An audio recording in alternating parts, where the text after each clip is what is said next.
is the Monty Show, the truth in sports talk streaming. When you want unbiased opinions about your favorite team without the spin, all you have to do is find the Monty Show, streaming live and available 24 hours a day, 7 days a week on YouTube. And now, here's Monty. Hey, yo, man, the Monty Show is live on your YouTube machine.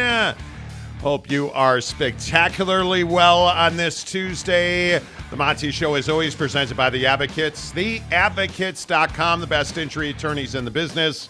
Every single day, I tell you on this show, it's not a matter of if, but when you wind up in some sort of situation where you need the best injury attorneys in the business.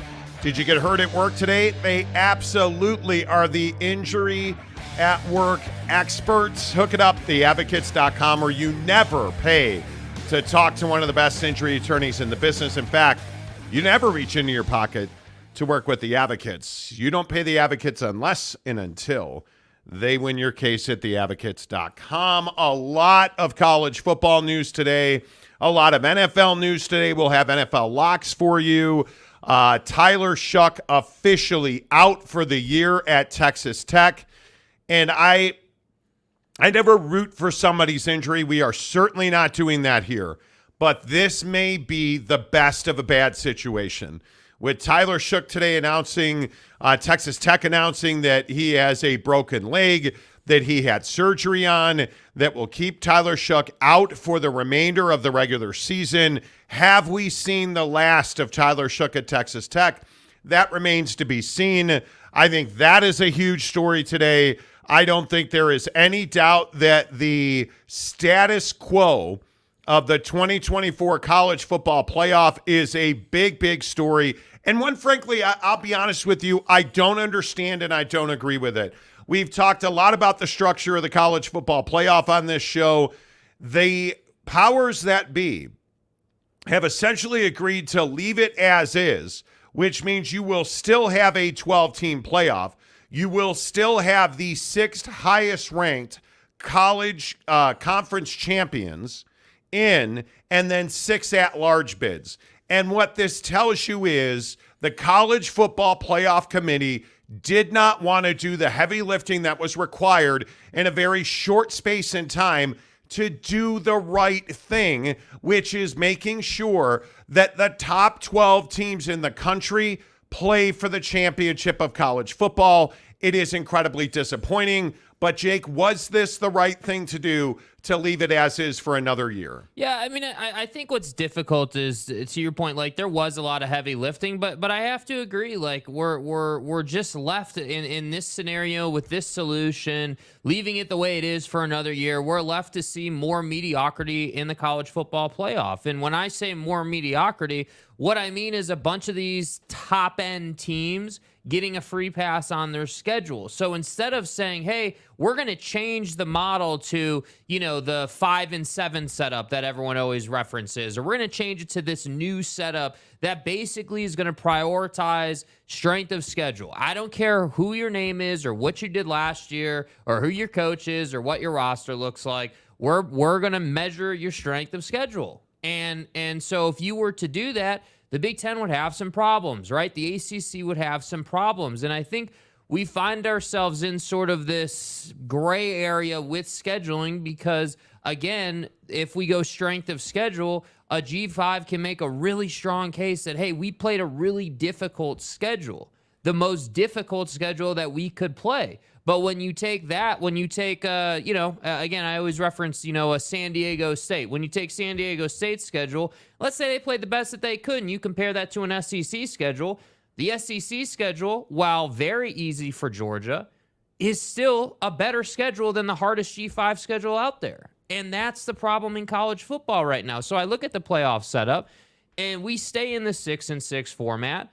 And all I have to say is the more things change, the more they stay the same. The top dogs are going to keep raking in the money because they're going to keep getting a free pass on schedule. And the difficult part is I don't know when this exactly is going to change. When we're going, what is going to be the solution that everyone at the table can agree on? Because that's the difficult part. As we always talk about with the college football playoff, The SEC and the big dogs want it a certain way. They want to keep control. Right. They want to keep Right. dominating. But the G5 obviously wants change. The G5 wants to change the model. Yeah, I think if you look at the FPI, which is pretty much the gold standard, it is how ESPN models quality football teams and who the best football teams are in college football. You look at these names and you look at the conference affiliations. I mean, you don't see a whole lot of anything outside of the current P5. And there's a reason for that, right? You look at the win percentage, win out percentage. What are the chances at the top there that Ohio State's going to win out? 27%. Or, 6 wins. Look how many 100% bowl eligible teams there are there. Is this the almighty? Is this the grail or the Bible of who gets in and who gets out? Certainly not. But when you look at this, there's a reason that the San Diego States or the Mountain West or the AACs, the Sun Belts of the world are not represented here because they don't play the caliber of opponent and they don't have the built-in, advantage of being in a Power 5 conference. Now, is that the haves and the have-nots or the big dogs trying to push down the little guy? Yeah, sure, maybe there's some of that there. But the thing that's so remarkable to me is, what do you see here with the Big Ten? Well, what I see here is 2 Big Ten teams towards the top, and one of them's not Michigan. And I think there is some justice in ESPN's FPI because Michigan does not play anybody. They do not play a single team of note until Penn State and Ohio State at the end of the line. That, to me, is a major, major problem. And I'd also note that they are only given a 3.8% chance to win out on their schedule. That's a big deal. Now, why is Ohio State at the top? Because they beat a really solid Notre Dame defense who only decided to have 10 players on the field. We covered that yesterday. My point is that trauma has not gone away from me. But my point is, I'm not going to sit here and tell you I believe the G5s deserve some huge seat at the table. I don't believe that it should be the top 6 conference champions. I believe in 2024 it should have been the top 4 and 8 at-large bids. That's what I think. And I think you could easily have had the Power 4 conference champions and the highest ranked G5 conference champion. Right, that puts you at 5, and that gives you your 5-7 model. Mm-hmm. And you have 5 conference champions, and you have 7 at large. But in no way, shape, or form is it better for college football to have 6 conference champions make the college football playoff. That is not leveling the playing field. That is not delivering a seat at the table. Because the other thing that stands out to me so clearly is when I look at the best G5 conferences right now, I mean, clearly, I think the Mountain West is in that conversation as the best G5. And I'm not sure who it would be instead. Probably the AAC. Very likely the AAC. But, Memphis going out 3-0. And then losing to Missouri does not help the AAC because it tells you that 3-0 was worthless. But then the Sun Belt and Conference USA and the MAC and come on, man, are we talking about the best 12 teams, or are we talking about making sure it's the little guy, even though he sucks and he can't make it, got to give him a shot? Like, what are we doing? Yeah, and I think what's interesting about this. That 4 and 8 setup that you were talking about, that assumes that the Pac-12 in its new situation, if you will, assuming it's still alive moving forward next year, that's it's assuming that the Pac-12 is going to keep its college football playoff auto bid. And what's unfortunate is I think in college football we just want to go with whatever's on a piece of paper. We just want to go with, okay, well, the bylaw says that a power conference has 2 years to get back on its feet, even though if the Pac-12 and the Mountain West merge, you can make a very strong case that is not a Power 5 conference in terms of talent and, competition and just across the board, right? I mean, we all agree that the Mountain West is not a power conference for a reason. Now, it's a damn good Group of 5 conference, for sure, the best, like we just said. But if the College Football Playoff Committee would operate in the sense of, hey, what's best for the college football playoff? How do we create an environment that breeds competition at the highest level instead of just what your record says? Because that's the true issue in college football. We're all chasing 10, 11, 12, and 0. We're not chasing 9-3, but a super hard schedule. That's the problem with college football and the college football playoff. And I think we all love Cinderella. Yeah. I think that it is clear to me that a lot of what we are seeing in these college football playoff conversations is strictly based on the fact that we feel like the underdog should have an unequal opportunity in their favor, unequal in their favor. They should have more of an opportunity. I just don't think that's the case. And if we're looking at the best G5 conference, it's probably the Sun Belt, right? Where everybody but one, and I want to say that it is the directional Mississippi Golden Eagles are the only team in that conference that doesn't have 2 wins. Hey, that's great. But does that mean that your 4-0 James Madison Duke should be in the college football playoff? No, it does not. Absolutely it does not. Are you telling me that Texas State beating Baylor all of a sudden means that Texas State deserves a seat at the table? No, it does absolutely not deserve a seat at the table. And the part that's going to frustrate people is if you look at the bottom half of the top 25 and you say to yourself, well, let's look at who number 13 is right now. It's LSU. But look at number 12. It's Alabama. Do you want Texas State or do you want Alabama? Do you want Utah or do you want Texas State? Do you want, these lower end G5 teams in the college football playoff instead of Oklahoma and North Carolina, who are 14th and 15th? Because that's who's going to get bumped. It's gonna be this situation because you're having 6 conference champions that now you're going to have to pick 6 at large. And you cannot tell me that the college football playoff committee is going to pick 6 P5 teams. I'm not buying that. And at that point, it'll be 6 P4 teams if everything remains equal. Right. It'll be 6 P4 teams. Are you really telling me that all 6 of those are going to be from P4s? No. I don't buy that for a second. I mean, I just don't think that, again, what everyone forgets is that obviously the group of 5 schools have, numbers on the Power 5 and have a lot of voices that have input at the table. The problem is that you can't go and beat the Power 5 schools. And that's the true issue here. That's the solution that we have to find in college football. How do we say, okay, we're not trying to put too much credit into the Cinderella story, but at the same time, we need to make sure that if you do X, you get Y, with Y being a college football playoff spot at the end of the year. So what is X? Because right now it's highest ranked conference champion. Right? So okay, great. Hey, San Diego State won the Mountain West, but where are they ranked amongst the group of 5? That's the issue. So even if you win your conference, it's not necessarily indicative of getting in.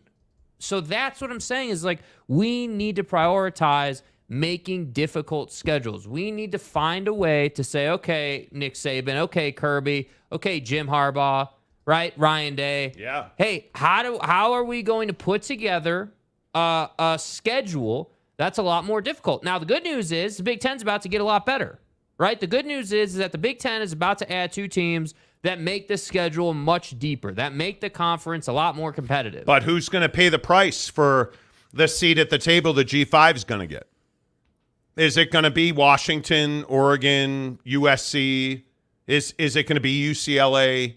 Is it going to be Penn State, Michigan, or Ohio State? Because there's not a chance in the world I am going to advocate for Appy State over Ohio State, over some. You cannot, and maybe you can, and in the comments section, let's do it.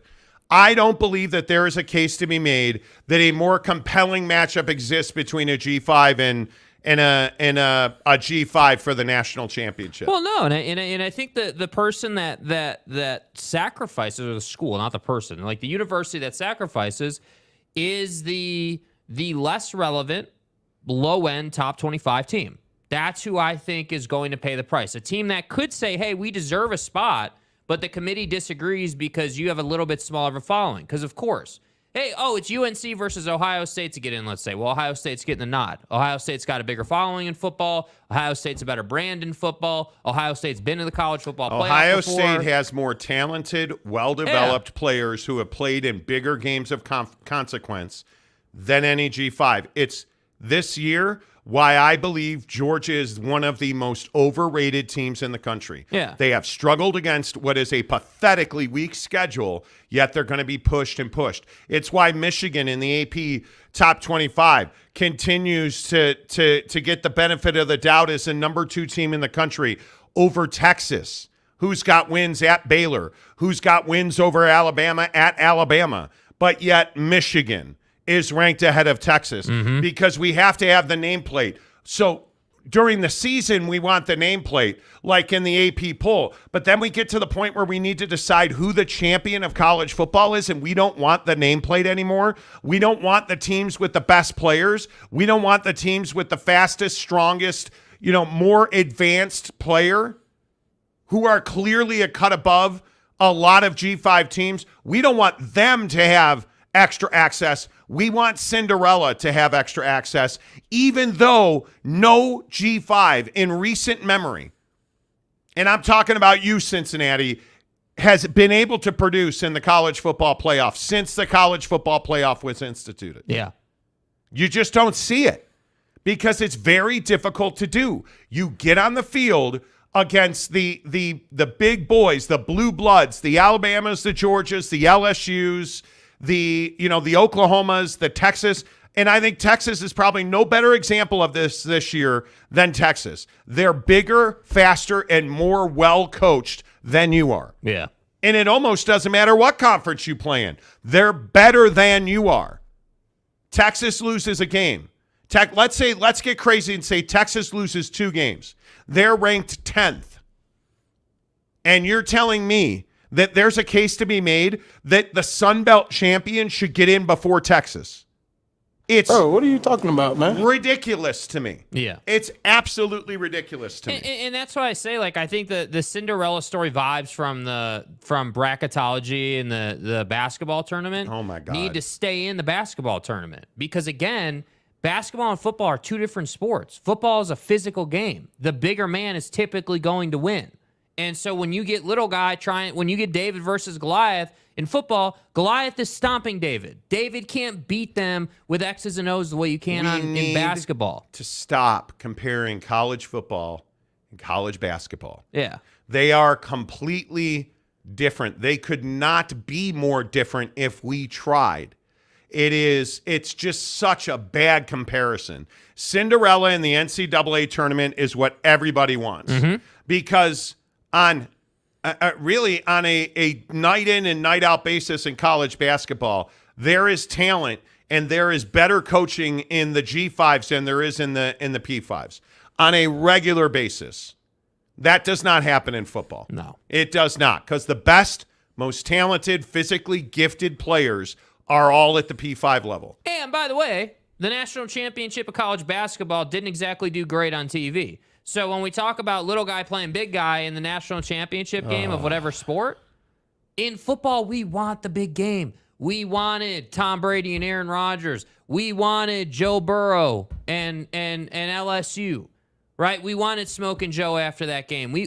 That's what we want in football. Football is a huge stadium, 100,000 fans, big 10 million sport. people watching your game. Yeah, right? That's what football is. I mean, and I think there is something to be said for that. Look at this viewership for Ohio State and Notre Dame. 10.5 million viewers, the most watched regular season college football game since 1993's Game of the Century, which also involved Notre Dame. And I cannot keep saying over and over and over again, if this is, what is it? Is it the best college football matchup, the two best teams, or the 12 best teams in 2024? Because that's really what we're talking about. Is it the 12 best teams? Is it making the most money? Is it bringing in the most viewers? Well, if it's the 12 best teams, the Sun Belt, the American, has no place in the conversation. Facts. If it's the most money, the G5 doesn't have a place in the conversation. Facts. And if it is, hey, I want the most viewers, I want 20.5 million viewers, the G5 has no place in the conversation. We can't just give you a spot in the college football playoff because you won your conference, which is terrible. It's the same argument we have every year over the Big Ten. Yep. And now that's going to end after this year. It's the same argument we're going to have about Georgia this year. It's the same argument we're going to have about a lot of P5 teams in the college football unexpanded playoff era where we have this small college football playoff because they basically handicapped their way into the college football playoff. And you gave Cincinnati a shot, and that did not work out well. Man, it was ugly. Now we're going to expand that to 12, and we're thinking giving more Cincinnati-type schools a shot is a good idea. Come on, man. Not every college conference champion belongs in. They don't deserve it.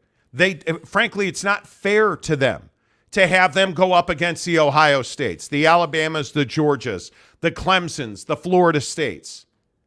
It's not fair to put them up against the behemoths in the Big 12. It's not fair to the little guy because all it does is further a narrative that the G5s are G5s for a reason.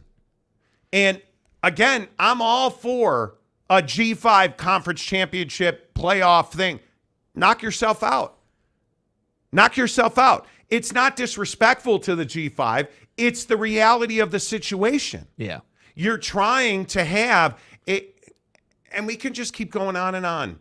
It is not dissimilar to why do we not let true freshmen play 1 year in college football and go to the NFL? Why don't we let them do that? Well, because they're not physically capable of playing in the NFL at 18 years old. There's a lot of dudes in the G5 who have no business stepping onto a college football playoff field on any level of the college football playoff. And I know that there's a lot of people that's going to upset. And I'm sure there's a lot of people that frustrates. But the reality is there's no undoing that. And I wish people, you look at this number right here. It's not a small number. It's 10.5 million people. For a regular season September football game. I'm for real. 10.5 million people watched. Yeah. That's not a little bit. That's a whole lot of it. Yeah, and I love the concept. Like when we talk about, relationship with TV partners and the business of college football, dude, I love the concept of a college football playoff at the G5 level. Why do we not have that? Well, why are we trying to do square peg in a round hole? Why are we trying to force the G5s to play at the P5 level when it couldn't be more different talent-wise, resource-wise, recruiting? Like we're trying to do something that frankly just can't work. And in an era where it's ESPN and Fox and then CBS trying to, do deals and have carriage and do all this business, why are we not just adding more football games to the slate? Yeah. I mean, it's pretty remarkable to me that you have a grouping of people that believe that it's the college basketball discussion. Yeah. Like, if you truly believe that college basketball and college football is comparable, I just don't know how to. I think you're just being argumentative. I think you're trolling. Yeah. I truly do. If you're any kind of sports fan, you truly understand that there is a massive difference between the way people digest college football and the way they digest college basketball, and especially in college basketball where a whole bunch of fans only watch the postseason. Mm-hmm. You're not getting 10.5 million for a regular season, early season early season matchup. Yeah. You're just not getting that. And I wish that it was far more easy to make people understand. Like a G5 trying to compete. Again, Texas State. Everybody's been this week thrown out. Well, Texas State beat Baylor. You're talking about Baylor, who's not good. Baylor is one of the worst teams in the Big 12. I might argue the worst team in the Big 12. Because it's garbage. And you're saying that because Texas State beat Baylor, that's why we should have an expanded college football playoff with multiple G5 conference champions. Yeah, the problem with that argument is just what you said. Baylor's not good. You want to throw Texas State into the group of the best college football teams in the country. Not Baylor. Respectfully, not Texas Tech. Yeah, you can't do it. You can't do it. There's levels to this game. And that's precisely the argument, is there's levels to this game. You've got P5 and you've got G5 for a reason. We should not be trying to bring up, little guy to play versus big guy only for little guy to get punched in the face repeatedly and lose 70-3. What's the point of that? TV partners are not happy with that. I can tell you right now, I'm not going to watch a game where Alabama's just kicking the daylights out of some G5 school. I'm not interested in that. That's not fun. It's not compelling. It's just not what it needs to be in the college football playoff setting. Because remember, don't forget, and I know it may seem obvious, but the college football playoff is about the best of the best deciding who is the very best. That's what we're doing here. Yeah. So the idea that we want to throw Texas State or a school of that caliber into that mix is crazy. You can't do that. And I don't think it's fair to do that. I think a lot of people think that there should just be this auto bid for Kent State if they win, if they win the Mid-American. Kent State should be in the college football playoff. What do you do with Kent State running into any of the top 15 teams in the country right now? I don't even know how you... Are you drawing? What did the NCAA tournament draw last year? 15 million people for the final? Are 15 million people tuning in to watch Kent State and Utah? Kent State and Florida. Right? Like Kent State and anybody you want to point to. Are they tuning in to watch that? And the answer is no. They're not. And so not only are your ratings going to be bad, but Kent State is going to get physically manhandled in that kind of environment. Yes. And I agree. It's not fair. Rough. It's not fair. It's not fair on a number of levels. It's not fair to your viewer. It's not fair to your TV partner, whoever that. And in this case, for the college football playoff, it's ESPN. It's not fair to the two schools on both sides, right? Because again, what no one else wants to say is, dude, you're asking, college football playoff caliber team to get up for Kent State? Like, you're asking us to go out and give you our best players, put our best players' health and ability on the line for this caliber of competition. So it's not fair to Kent State. It's not fair to whoever the P5 would be. It's not fair to your TV partners. And most of all, it's not fair to the viewer. And I just point back to Memphis. Memphis is I think, probably the best team in the American.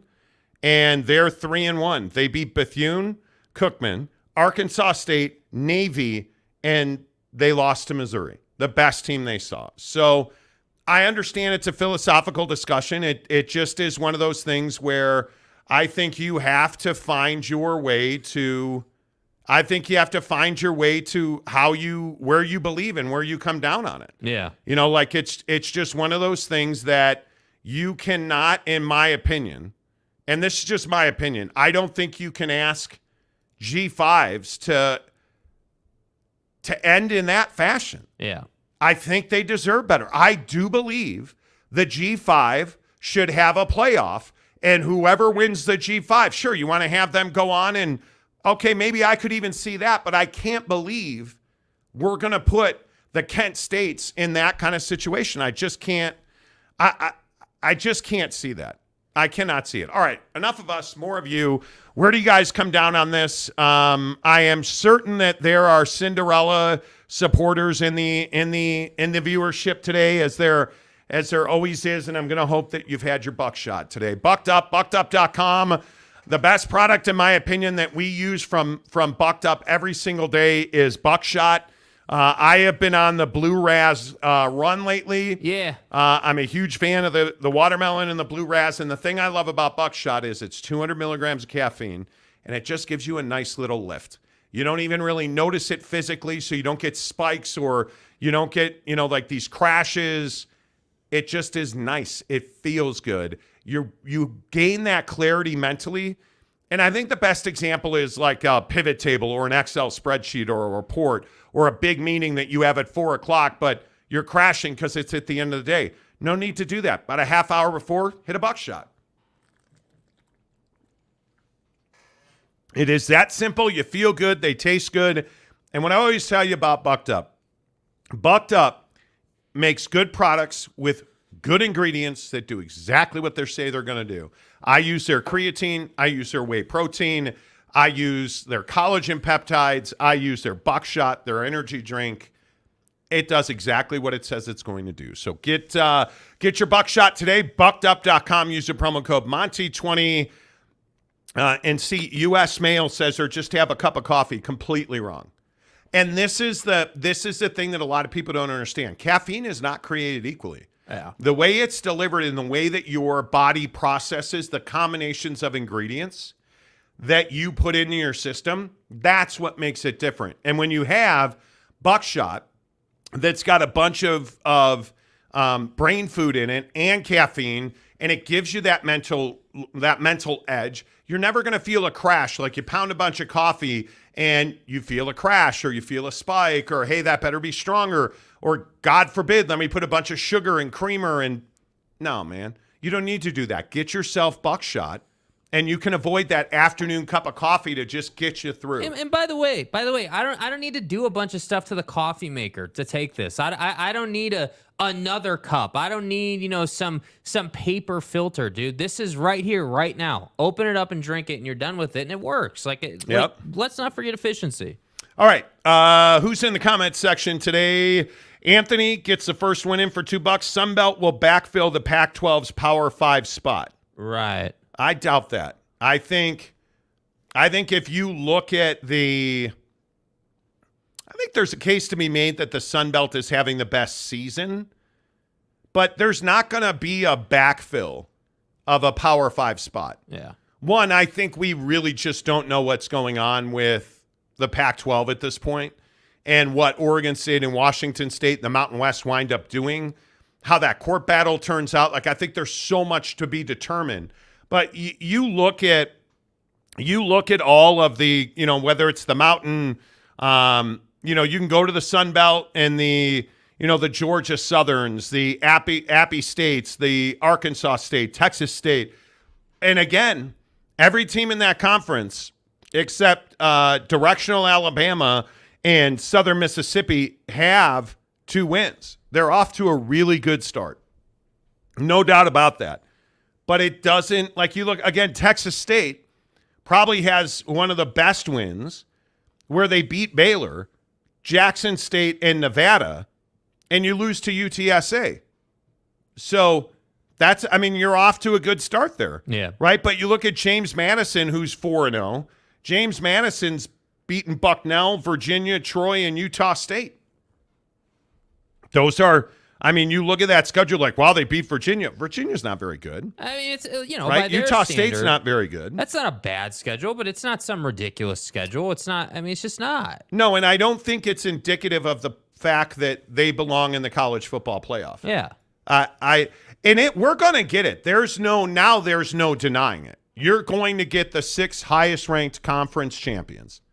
And I think it's going to be ugly. Well, in a year and a half when all this happens, we're going to come back and have a conversation about it. Yeah, hey, maybe the new free pass in the college football playoff for the big boys is playing some G5. Maybe that's what it is. I don't think there's any doubt that that's what it's going to be. Yeah. I don't think there's any doubt about that. Casey Anthony got away with it for $5. Within 3 years, it'll be 16. Once they realize how much money they make with 12, then 16 is inevitable. At 16, the 2 best G5s is more palatable. At 16, it makes more sense. Yeah.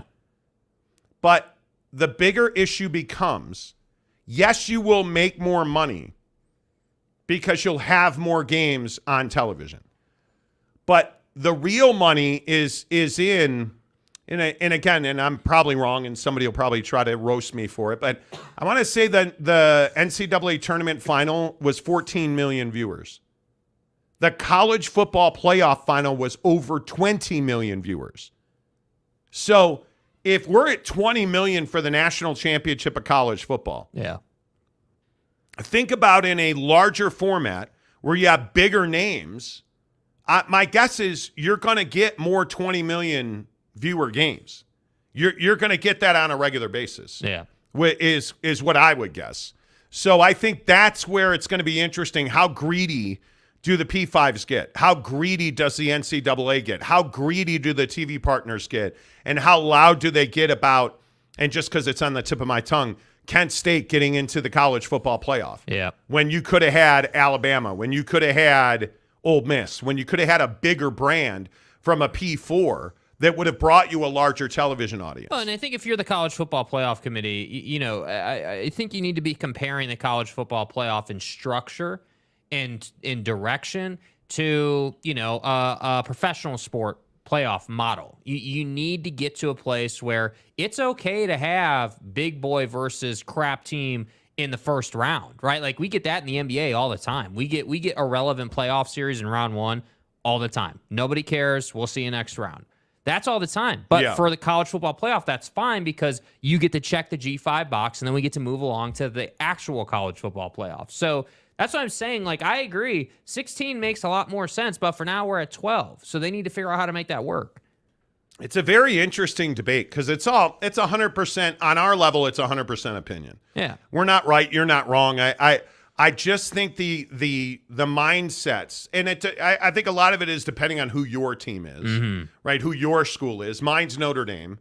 We're not getting in anyways because Marcus Freeman doesn't know how to count to 11. But yes, I'm still bitter. But my point is, I have real concern for G5 schools getting humiliated, getting embarrassed, because it just shouldn't happen. Yeah. And Tarrant County Pete said exactly what I said. Why don't we get real and give the G5 their own football playoff and champ and exclude them from the P4 playoffs? I don't even know that you need to exclude them. What I'm saying is you need the cream of the crop of the G5s. You need the very, very best. You're not going to get that. You are not going to get that with 6 conference champions. You're just not. If you have 4 from the P5, that you're going to put in 2 conference championship teams that hopefully can physically compete. And I'm sure at some point, at least I hope at some point, a G5 upsets one of the P5 teams that are there. I think it's very difficult to do that. Yeah. Because if you are again Kent State or Georgia Southern or South Alabama and you're going up against Georgia or any of the mid-table, the Alabamas, the mid-table Big Ten teams, imagine Oregon is a mid-table Big Ten team. Imagine Penn State. And you're asking Georgia Southern or whoever to go up against them. Man, that's an awful big ask. That is an awfully big ask. Yeah. Carson for $2. NCAA screwed this up. How many FBS teams and why? I think it became the BCS was just not a model that could be sustained. Nobody liked it. Mm-hmm. I don't think anybody likes the current model that's so restrictive. But nobody's ever going to be satisfied. I think we all need to understand that. Yep. Nobody's ever going to be happy with all of the things that we're seeing. It doesn't matter how you change the playoff. John Teal for $2. After Bama beat Cincy, they beat Ohio State by 30, so why not? Yeah, but you don't feel pity for Ohio State. No. You feel pity for Cincinnati because Cincinnati doesn't get that shot very often. And you look at who it's going to be now, and I just go back to even Georgia State. How does Georgia State compete with Georgia? Yeah, you don't. I don't know how do you compete with them? Yeah, it just doesn't make a compelling TV matchup. And that's again, that's potentially the College Football Playoff Committee's biggest role here. Hey, make the TV partners money while at the same time creating some level of equity across the conversation. Hey, we want the best matchups, but at the same time, we got to follow some of these storylines a little bit. We got to let some of these play out. And that's why I say, cool, Texas State, whoever, the College Football Playoff Committee ultimately just needs to check that box. Let's lay a loss on them, and let's get on to the real business. Yeah, but I do think your point about the business side of this is really important. I mean, you have to take care of your business partners, and that in college athletics is your TV partners. Yeah. If you are not going to satiate ESPN and ABC, which is where the college football playoff lives, I don't. Yeah. You're not doing it right because they're paying you billions of dollars. So they want their 20 million viewers, and you're going to give it to them. And they want their 10 million viewers on Manningcast or Megacast. You're going to give it to them.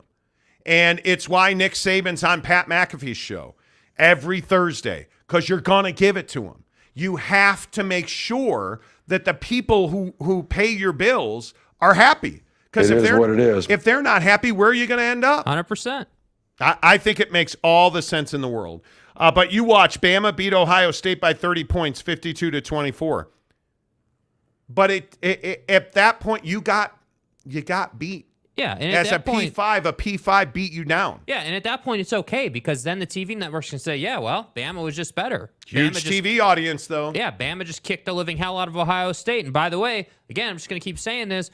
Bama has a huge following. Ohio State has a huge following. Ohio State's following's pissed off. Bama's following is talking all that junk. It's exactly what TV partners need. And again, I feel like it comes off as, and I see the comments about how I hate small markets, and I don't. I truly do not. But I think if you're looking at the health of college football, I don't know how you go with 6-6. I 6 conference champions. And then 6 at large. Yeah. Because that's 2 spots for the G5. And it's probably, maybe 2 more. If we're being honest, you're probably given 8 P5 and 4 G5 spots. And maybe you're doing that to help your power programs. I don't know. Maybe. I don't know.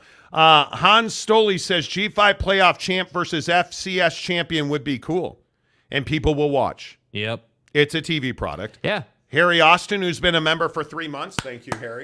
Appreciate you, my guy. Thank you for being here. Love your show, Monty and Jake, despite both of you being way wrong on the college football playoff topic. Here's to another 3 months. And I'm open that what's your opinion. Take? My opinion is not the only opinion. Yeah. I am not right.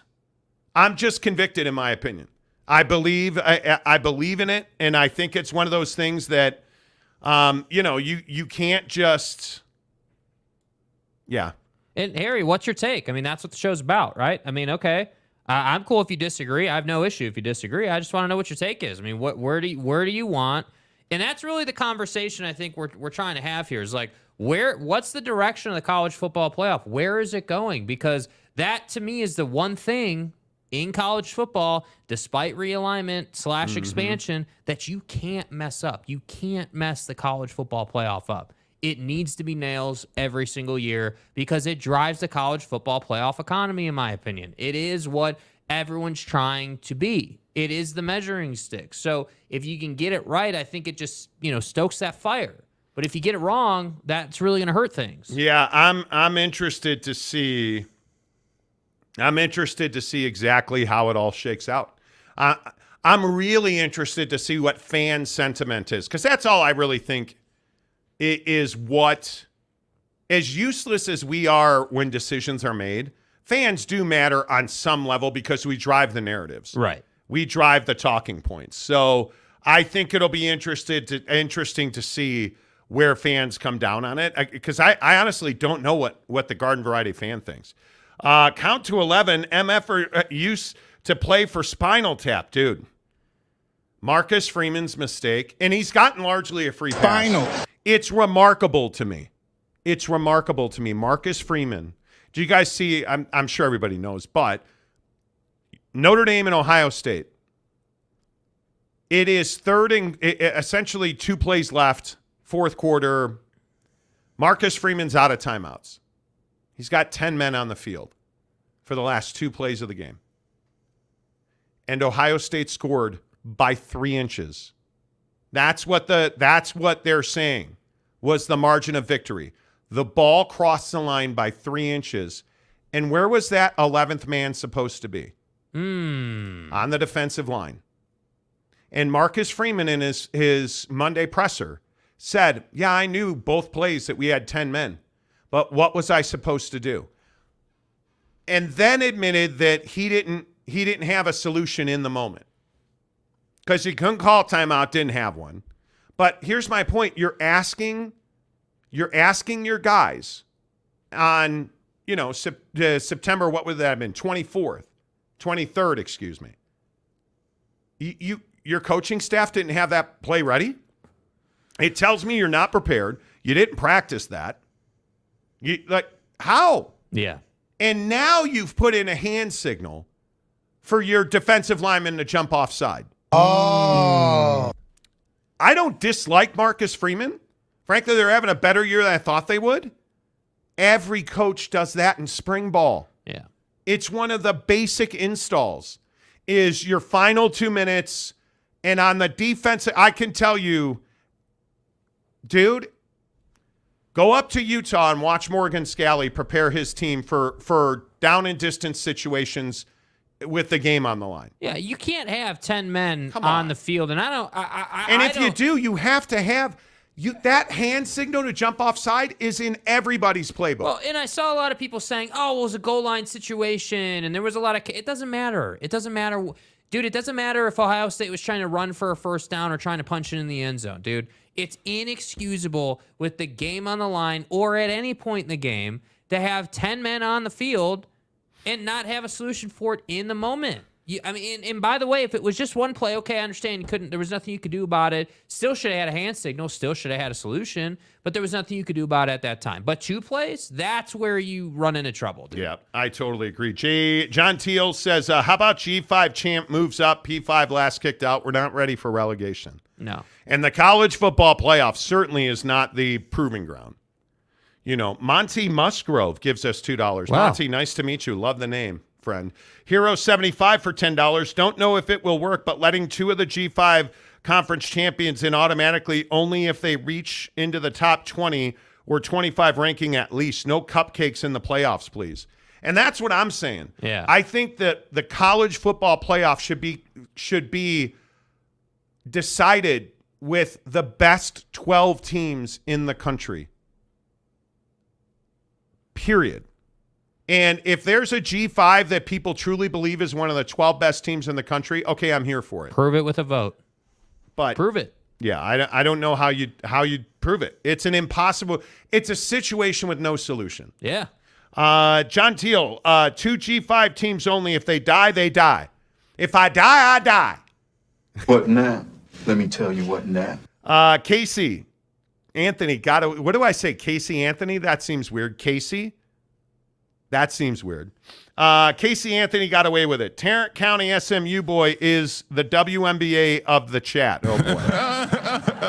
Oh, boy. Oh, dear. Oh, my. What happened here? Oh, dear. Oh, my. Conference Commissioner Gumby, BCS was trash. I agree. Didn't work. Gary Wolf says the health of college football went out the window a long time ago whenever it was the conference sold their souls to the network. I don't disagree with that at all. But what were they supposed to do? I don't disagree with that at all. I don't disagree, but Gary, what were they supposed to do? It has been up until recent times, the last probably, 5 to 10 years. Let's call it 5 to 10 years. TV was your primary source of revenue as a conference. Yeah. So were you not supposed to sell yourself out? What were you supposed to do? Yeah, I think it's a problem without a solution. Yeah. And I think the real answer is to get rid of the NCAA, but that's a different show. Yeah. OG Gary, what's up, Gary? Good to see you. Pretty boy Freeman about to get fired. Nah, that he won't.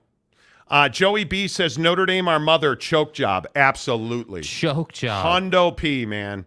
Hundo P, they choke. Notre Dame, our mother. There is no way to get around that, man. Notre Dame choke. They were not prepared for the moment. Yeah. And Ryan Day is a better coach than Marcus Freeman. 100%. And I don't know that you can argue it. Jim Choi, Freeman needs to fire somebody for that screw-up. That is absolutely true. But he also wore it, too. I mean, he said it was on him. Can you imagine not standing on the sideline as the head coach at Notre Dame? You have the lead, and you have 10 men on the field, and you don't know what to do about it. This is a code 10 abort. I said you don't know what to do about it. At home at Notre Dame Stadium, and you don't know what to do about it. That's got to be the most helpless feeling in the world. Yep. Like, you want to talk about imposter syndrome. Is that not the shit that you have nightmares about? Man, I had this dream last night that we had Ohio State beat, and they were at the goal line, and we had 10 men on the field. I had absolutely no idea what to do. Like, isn't that the stuff that, like, that's, man, I had a dream that my imposter syndrome dream is always, do you guys know what imposter syndrome is? Like, you're in a position that you don't feel like, wow, man, should I really be the vice president of this company? Well, are they going to figure out that I'm really bad at this? Like, that is imposter syndrome. And you dream, like, the dream that I always have is that somebody's like, come on, Monty, you're playing first base. Let's go. I don't have spikes and I don't have a glove. So let me get this right. You ran out there barefoot and barehanded. And you're like, well, I have that dream all the time, or I have the dream that I am I'm on a hockey team, I'm the goaltender, and I don't have pads. Those are the two dreams. And I'll drop that mother. When I'm battling with something like whatever it is, or usually it's something I'm insecure about, or a decision I got to make, or whatever. Yeah, I'll have those dreams. It's wild. Boss Frog, hey Jake, Boss Frog is here. Oh, thank you. Good to see you, Boss. Boss Frog is here. Boss, always good to see you. Thank you for the $20. I thought about Boss Frog last night at Ruth's Chris Steakhouse. Yeah, I thought about Boss Frog last night, too, while I was getting piped on Prize Picks. Jake he had a 6-pack on Prize Picks last night, prizepicks.com, the official daily fantasy partner of the Monty Show. Should have known better with Baker Mayfield. You know, I said, okay, I'm going to give Baker the benefit of the doubt. Did I not try to warn you? You did, but that's not the point. So you piped yourself. Yes, I did. But that's not the point either, right? I said, okay, hey, you know, Baker's protected the football, hasn't been throwing interceptions. Nah, bro. It's a big game. Nah, he's going to be Mike great. Evans, like, we're good, dude. You know, you always see these Tigers who change their stripes. Yeah, dude. Why is Baker any different? He can't do anything for you. That's right. They schemed against him, and they double backed on the coverage, and it was a pick, dude. And Baker threw his first pick of the year. What a joke. Boss Frog for $20. Struggling with this. I had a filet, a really good filet, with grilled shrimp on it. Oh, dude. It was really good. Struggling with this. Not long ago, the Utes and Frogs were the little guy, but got the chance versus Pitt, Alabama, Wisco. Wasn't for the opportunity. Would they be where they are today? Does this take away from their the next U of U to TCU? No, it doesn't. No, it does not. But you're exactly right. It's, again, this problem with no solution because TCU, Utah's the original BCS buster. Yes. But why isn't Boise State in a P5? Because they're just not there. That's not who Boise State is. That doesn't make them a bad team. They have every chance to get into the P5 tournament now if they win the Mountain West next year, right? Depending on where the Mountain West and the P2. But I look at somebody like TCU. TCU is a P5 program. Yeah, TCU was a sweetheart story last year. And you're in Fort Worth. I mean, you were always a candidate. And you're right. Your success in those big moments put you in the conversation. And I don't think that should be – I don't think universities like Utah, BYU. Oh, BYU's gone back to the Mountain West. Turns out they're not. You know, I agree everybody should have the opportunity, but you at least have to fit a certain profile. Yeah. It is, again, the problem without a solution. Yeah. And I get it. I sound like an a-hole saying, well, I don't want nobody's small town America Institute. And kick a person when he's down. I promise you, I am not against the little guy. But I am not against SMU it. wasn't good. I'm not against it. Stop crying like a little girl. But SMU is the perfect example. SMU is bought and paid for by the ACC. Explain to me what SMU brings to the table and what example have they set. Utah was the original BCS buster. They have the fan base. They have the stadium. They've won big games. So for all of you who say I slander SMU, you've got all this money. Congratulations. Where are the wins? Where's the domination of the AAC? Where's the domination on the basketball court and the domination on the football court and on the football field? And you've won these big games against who in football? Well, the death penalty killed us. That was 800 fucking years ago. Do you know what that's like these days? You have all this money you keep telling us about. Where are the wins? Excuse my French. Oh, what a loser. There's the swear jar. Where are the wins? I don't think that's that outrageous of a question to ask. It was never in question with TCU or Utah. It was, in my opinion, never in question with BYU. Once Taysom Hill jumped over the Texas, Longhorns, it was never in question. Yeah. Come on now. I'll do it eventually for $5. Freeman running on the field tackling the ref would have been a better strategy for Notre Dame. Inexcusable. Do something. Get naked. I don't know. But do something. Harry Austin for $10. What happens if there are only 4 ranked conference champions? Then those slots would go at large. Well, no, it's not ranked. It is the 6 highest ranked conference champions.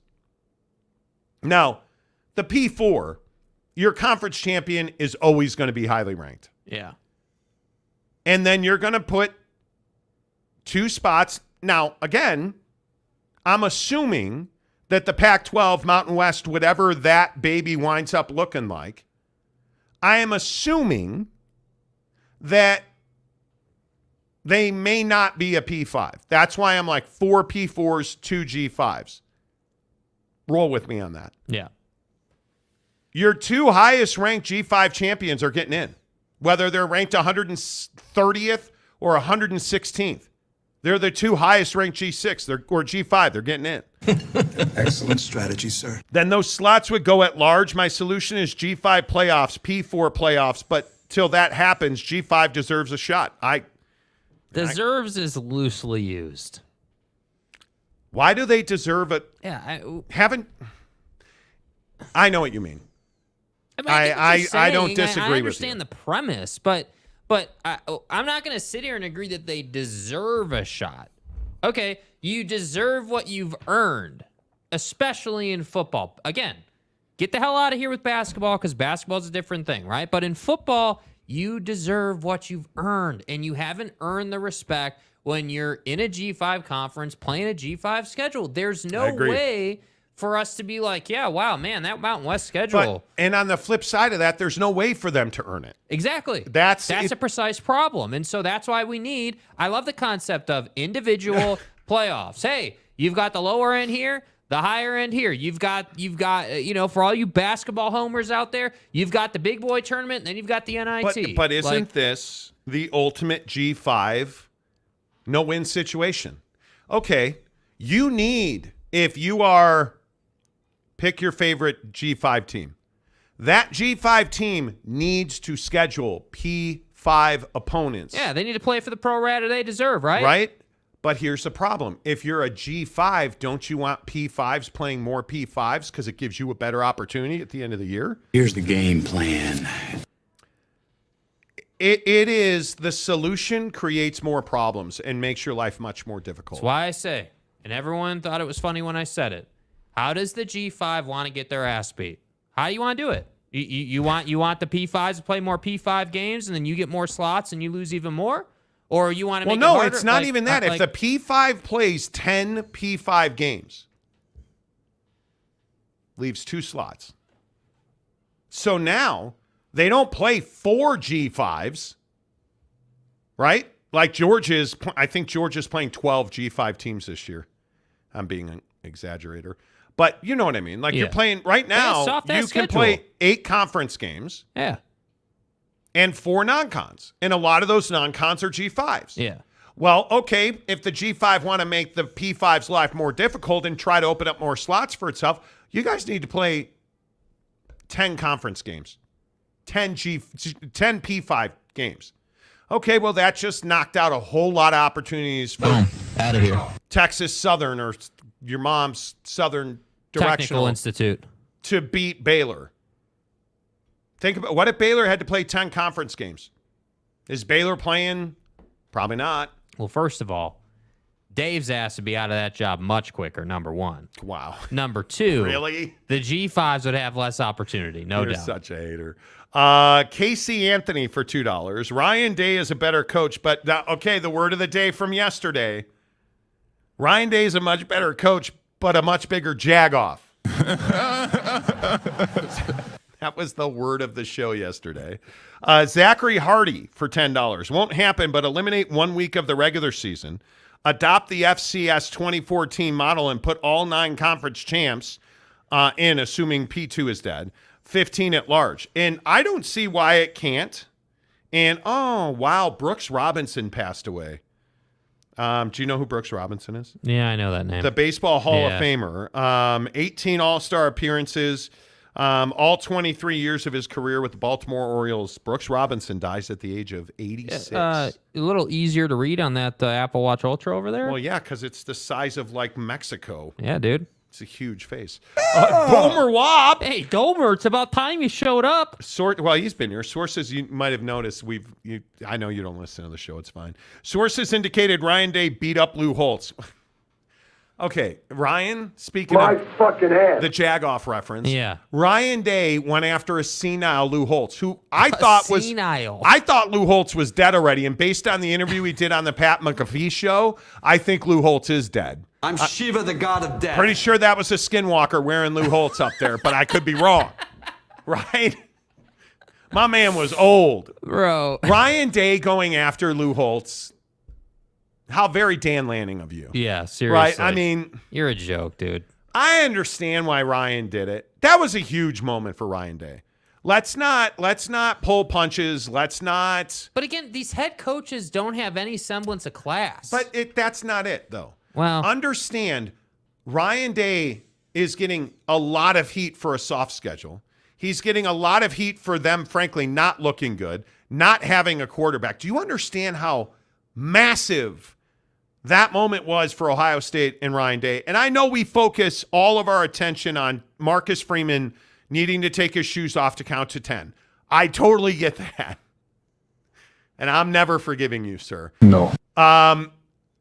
But we all forgot how important that win was and symbolically what that win meant for Ohio State. I mean, if you think about how many people counted Ohio State out and how many people said, "Oh, we don't have a quarterback." Well, it turns out Kyle McCord disagrees with you. Kyle McCord disagrees with you. Well, we don't run the ball at Ohio State anymore. Not like we did with Pervin Meyer. Well, it turns out that Travion Henderson disagrees with you. You know, that was a massive moment for a now undefeated Ohio State team. And I'm not certainly sitting here supporting Ohio State because I am not a Buckeye fan. But going into Big Ten play, you needed that win. Because I think Kyle McCord would have folded like Jake's cheap-ass Lululemon suit that he wore to the wedding. Reset. He would have folded up. I think that would have been a 2-3 loss team. And now I think there's a real good chance that they beat Penn State and they beat Michigan at the Big House. Because Kyle McCord, if he stays healthy, now is playing at a different level of confidence. And I hate to say that out loud. yeah, I just Disheartening. and I get it. We disagree, but why are you taking a run at Lou Holtz, man? Like what? Like Because that's Notre Dame. Yeah. Lou Holtz is Notre Dame. Well, I get it. But, Deion is Colorado. Deion's hat and sunglasses is Colorado. yeah. It's no different. It is what Lou Holtz did is no different than the stupidity that Colorado players displayed running on the field and talking a bunch of junk, and it's no different. And Dan Lanning is getting a lot of heat, and I think some of it is very well deserved for his comments. But look at how different the tone was after the game. Here's what I say. We're playing to win the game. Inside that house, they felt a certain way. They felt a certain way about a group stomping on the O. They felt a certain way about guys talking to him in the pregame. And I'm proud of those guys because what they decided to do is talk with their pads, right? They didn't want to do anything extra afterwards. They want to talk with their pads, and they did that on Saturday. Grateful and can clearly acknowledge that the attention that we got this Saturday, in large part, was due to Dion and what he's doing to college football. And if anybody can't see what he's done for college football and how he's bringing excitement to college football, you're crazy, right? And I said that last week as well. He's done a lot for the game. He's building something over there. I think that's really, really clear. There's no secret there. But it wouldn't matter if I was playing my 10-year-old son on the other sideline. I'm going to do everything I can to win. Different tone. Different tone. But you understand. Lou Holtz is Notre Dame. Dion is Colorado. When you are Lou Holtz, shouldn't I don't even know that you say anything that inflammatory. Ryan Day needed Lou Holtz. Ohio State needed Lou Holtz to mouth off because it poured gas in the tank. And Oregon needed the stupid Colorado players stomping on the O and mouthing off. And yeah, Shiloh Sanders, that's a bad look, but you probably should have won the game and then walked on the O. Well, I agree with that, and I think that Shiloh Sanders saying what he said about I think something to the effect of I'm going to beat all your asses and all this stuff, and then he goes to the hospital with a potentially ruptured kidney. Yeah, that's probably not great, dude. Probably not great. And look, I'm a Colorado guy. Love me some Dion. Love what he's doing there. But I am surprised that his players were talking junk before the game. That is surprising. Yeah. Dumb. Like really dumb. Yeah. Not smart. All right, hour number 2 of the Monty Show. That went by like that. Great first hour. Appreciate you guys. Over 2,000 comments on the show in the first hour. Please give us a thumbs up. It really helps the channel grow. Aaron Wilson. Okay, let me pull it out here. Yeah. Thank you, Aaron Wilson. He gave a membership away today. Appreciate you, Aaron Wilson, one of our most supportive viewers and friends on the program. You guys, please hit the like button. It helps the channel grow. We are just now... What? Bro. What? We are 90 days from Christmas. Whatever. What No the comment. hell No comment. is going on? I said to my wife this morning, I feel like our lives are zooming by. Yeah. Are zooming by. And had a really great dinner with my sister-in-law last night at Ruth's Chris. We just were sitting around and we were talking about, frankly, how lucky we are, how healthy we are, how happy we are, how well-adjusted we are, that I miss my wife when she's gone. And it's like, dude, if you are not living the life that you want to be living, do something about it, man. Do something about it. Right now, hit the like button, please. If you are not a subscriber on the channel, please consider subscribing. We have 90 days to get 12,000 subscribers. Our goal is to get to 50,000 subscribers by the end of the calendar year, and we're just short of 39,000. We're at 38,875. Yeah, come on. We would love for you to get on board. Appreciate you all being here. Hour number 2 of the show is brought to you by TryDayTrading.com. You guys, speaking of, hey, if you're not living the life you want to be living, TryDayTrading.com. So many members of our friendship circle here on the Monty Show. And now I've taken the T out. Yeah, it's the Monty program. The Monty Showgram. Here on the Monty Show, you guys know we talk about thriving. When we talk about life, we talk about living our best lives. Yeah. If that is not you right now, get to TryDayTrading.com. And I had a very personal offline conversation with a viewer a couple of weeks ago about credit card debt. And this particular person was telling me that he and his wife have $47,000 in credit card debt and just living under the weight of that debt. And he went to TryDayTrading.com. And that's the move you got to make. I'm telling you, if you hate your boss, if you're not making the money you've always wanted to make, if you've always thought about working for yourself at home, maybe you want to stay home with your kids, trydaytrading.com. Maybe you hate your boss, trydaytrading.com. Work for yourself. Go and sign up for their $10 30-day trial membership. That $10 goes to charity, so it's a tax write-off. Your education's a tax write-off. There's not a lot of reasons to say no here. And the best part is when you graduate the trydaytrading.com program, they're going to fund a trading account so you trade with their money right out of the gate. You're going to get your feet wet with trydaytrading.com's money, not your own money. When you make money with their money, they give you 80% of the profit. Go get a $10 30-day trial membership, and they give you everything in that 30 days. Their professional high-level coaching, their algorithms, their processes, their software. It's all yours, man. They don't want your money. They want you to make loads and loads of money.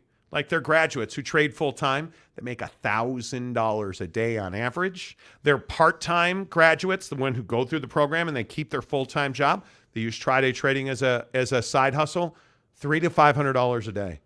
That's a lot of money. That's life-changing money. Do it your way. Live the house, the car, the vacation, the clothes, the pimps, the hoes. Tri-Day trading. That was probably too much. TriDayTrading.com. Tell them you heard about it on the Monty Show. Casey Anthony would like to clarify some things.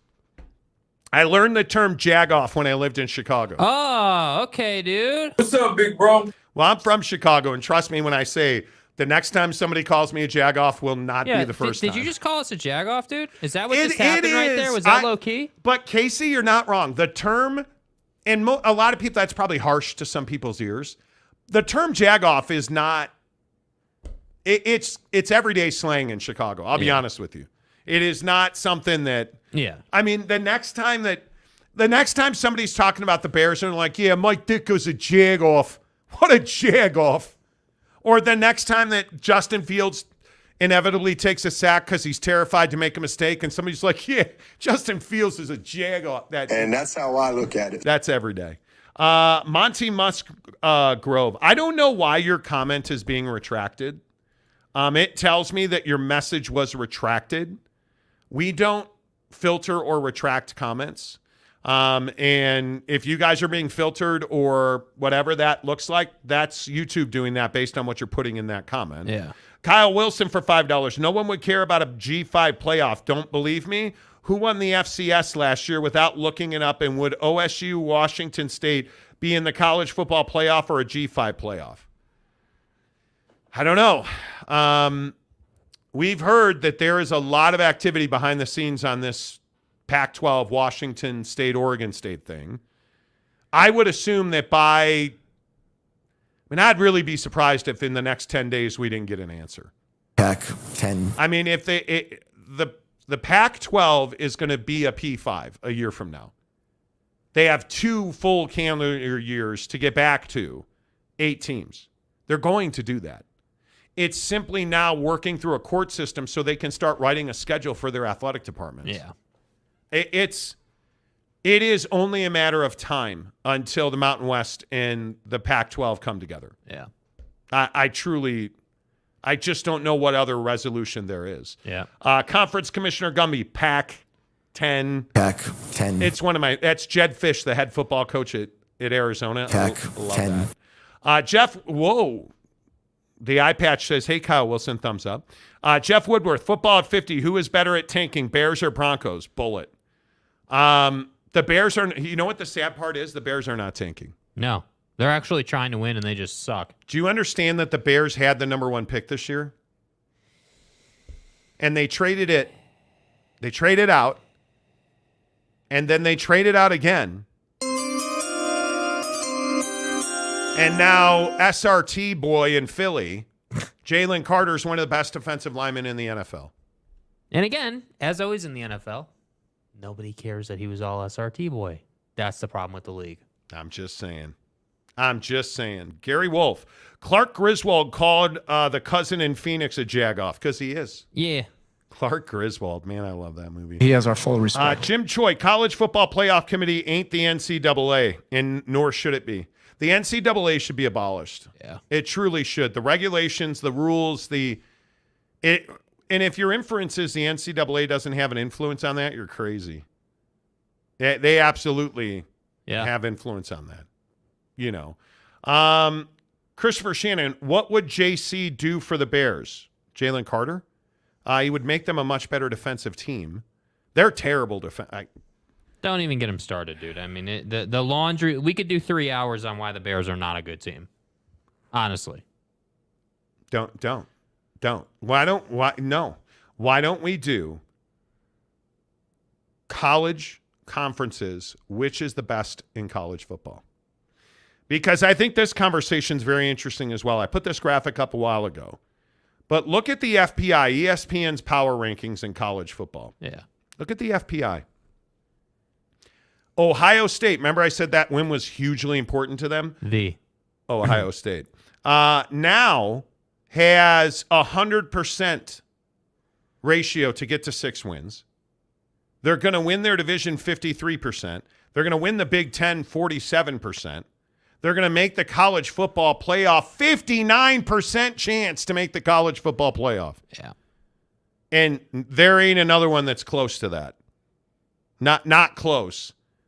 Oklahoma's next at 47%, basically. 36.5% to make the national championship game. That was a huge win for Ohio State. So I ask you, what is the best conference in college football? Because it's not the Big Ten. And I think there is overwhelmingly this idea that the SEC is, by default, the best college football conference in the country. Nick Saban, Kirby Smart and his team of SRT drivers is not the best conference in college football. I think it's the Pac-12. I don't think it's even arguable.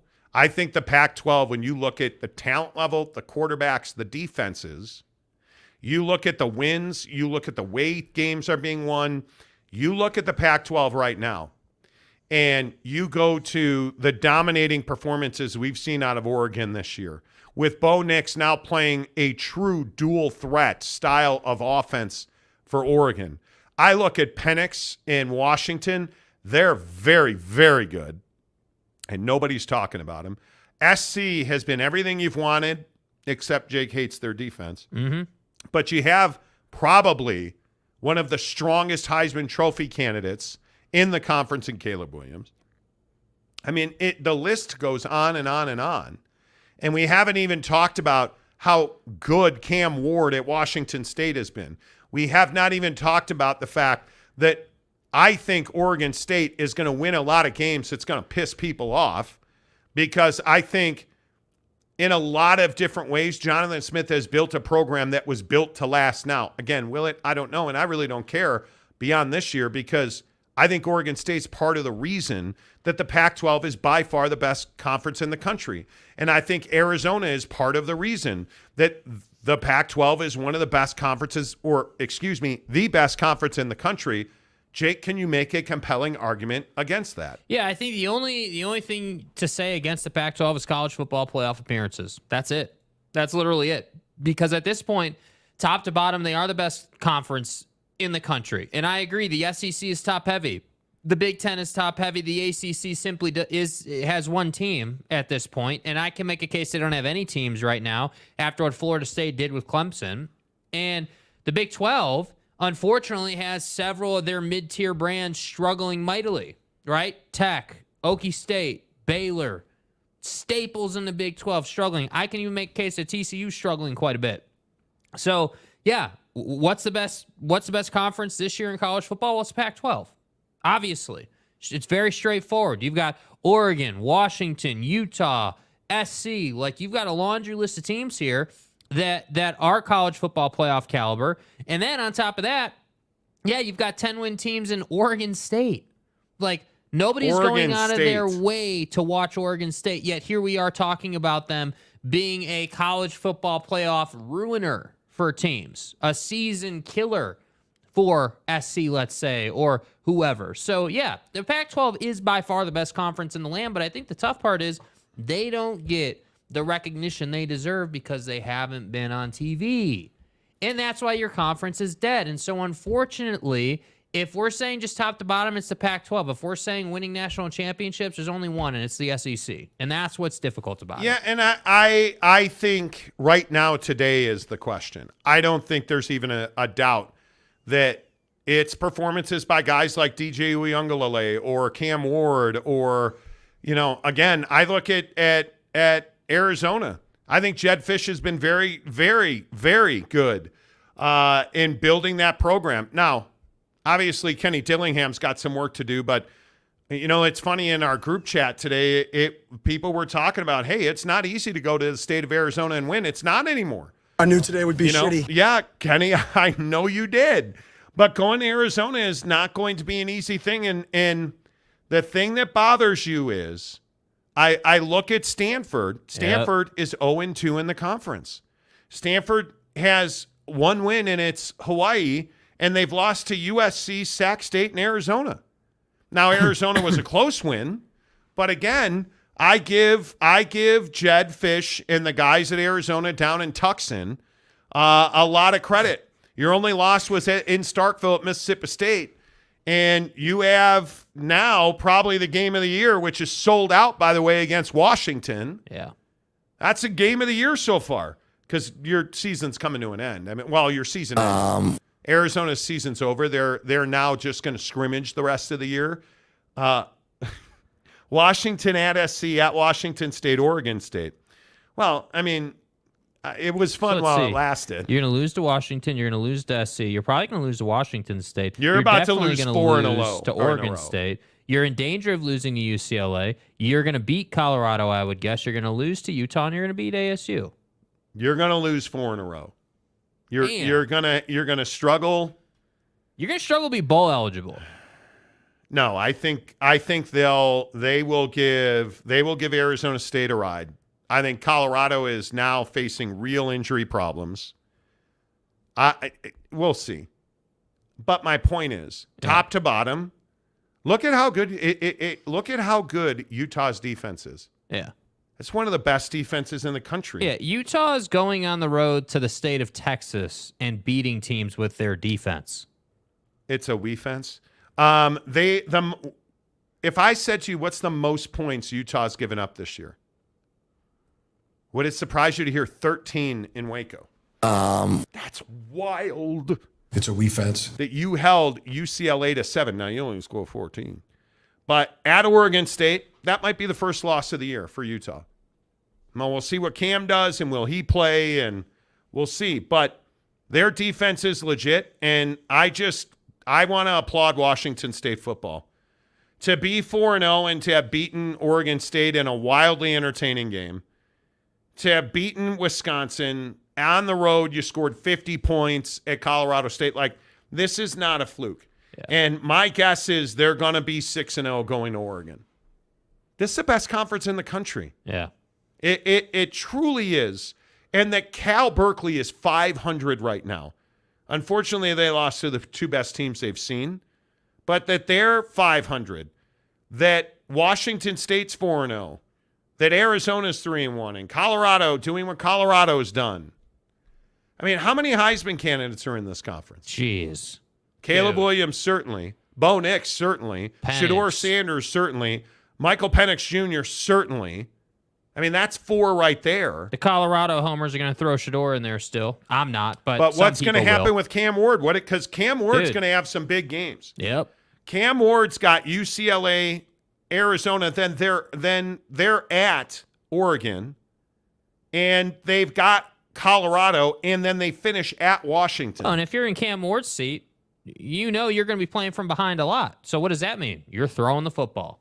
They're going to be up numbers. They're going to be 6-0 going to Oregon. Yep. Right? And if you figure they lose to Oregon, 7 will come against Arizona State, 8 and 9 against Stanford and Cal, 10 wins against Colorado, and they're probably 10-2. It's a damn shame that Kirk Schultz messed that up. They're 10-2. And that's just Washington State. That's wild.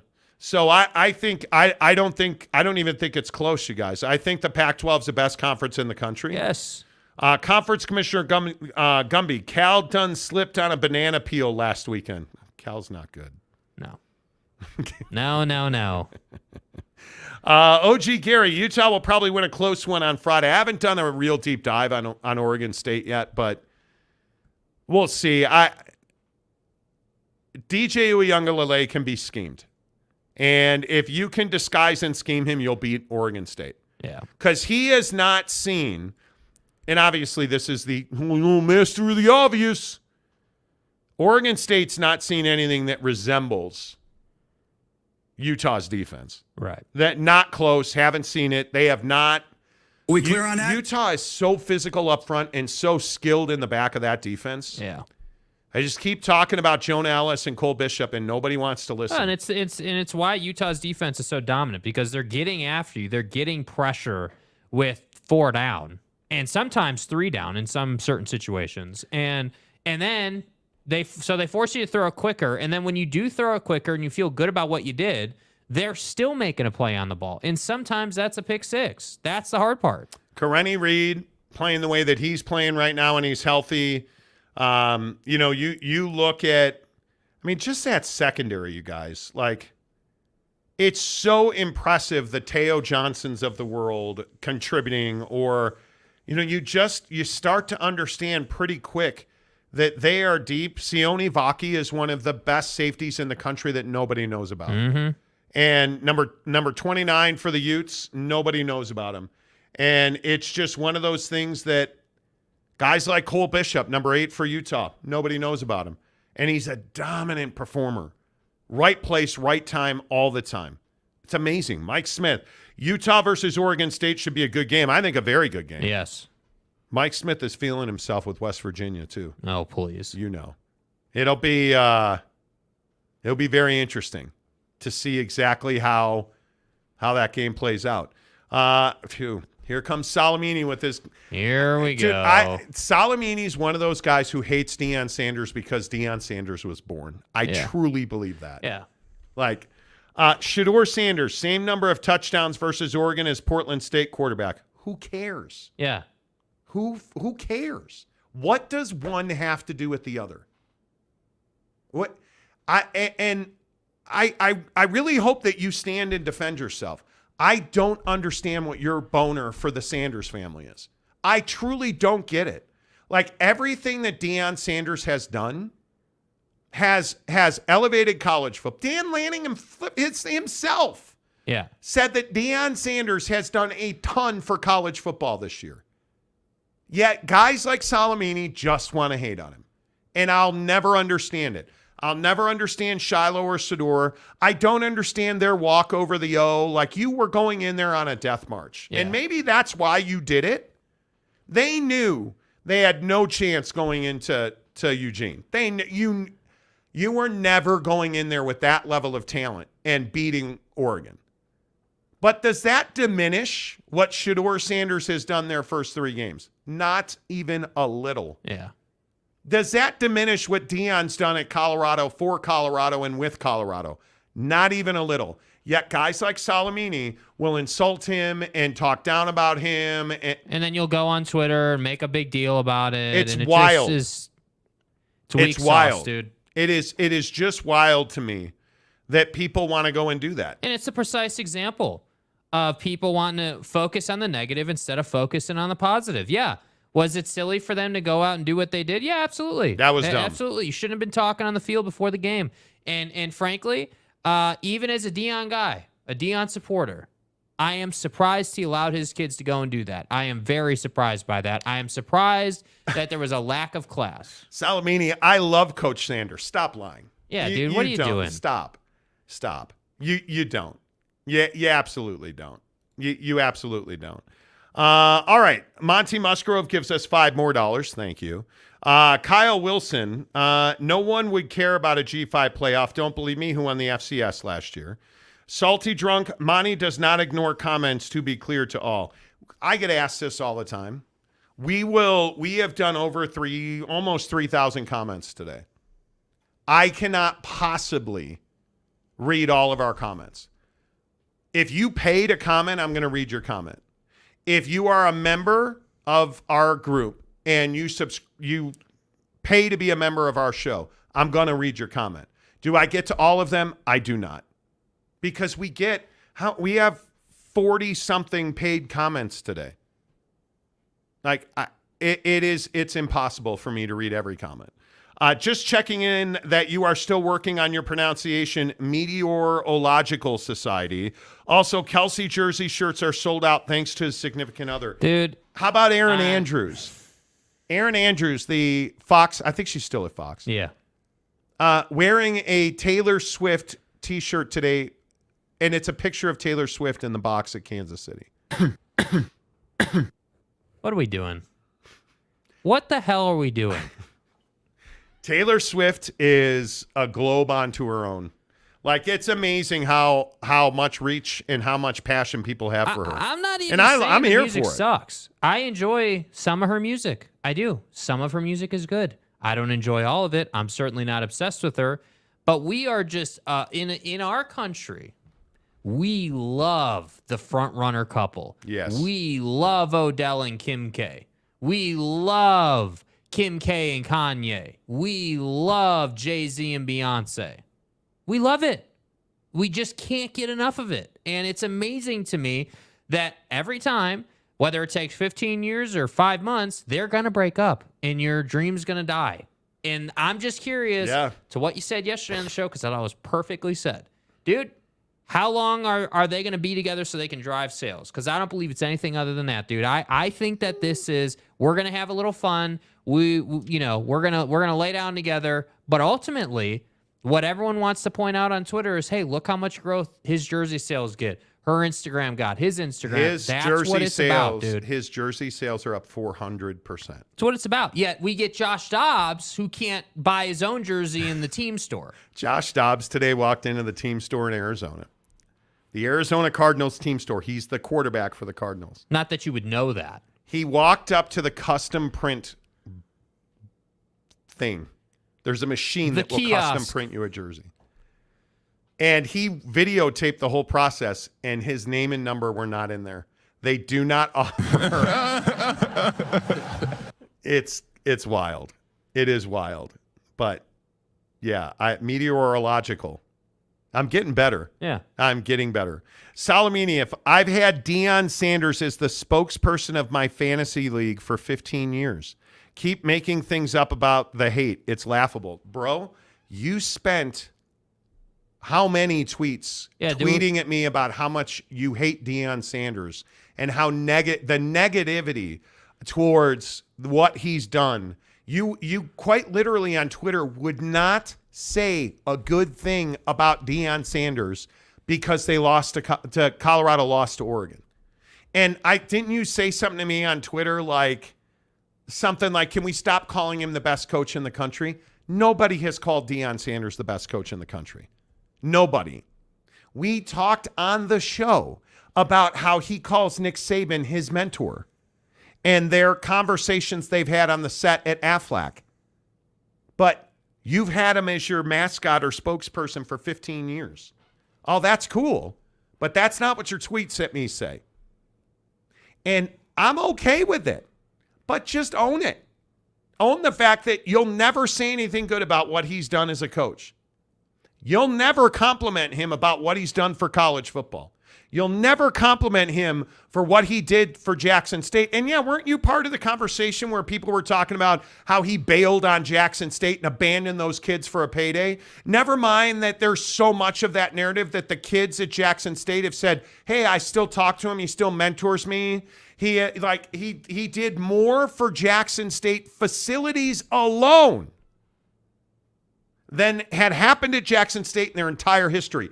The water poisoning, essentially, that happened at Jackson, Mississippi, which is where Jack State is, they had a water issue where the water was dirty and you couldn't drink it. The volume of water that Deion Sanders bought to Jackson State, but you don't talk about that. You're just pissed that people supposedly were saying he's the best coach in college football. Quote on Twitter, he's about his money. That's it. He left a commitment to an HBCU and those players, ...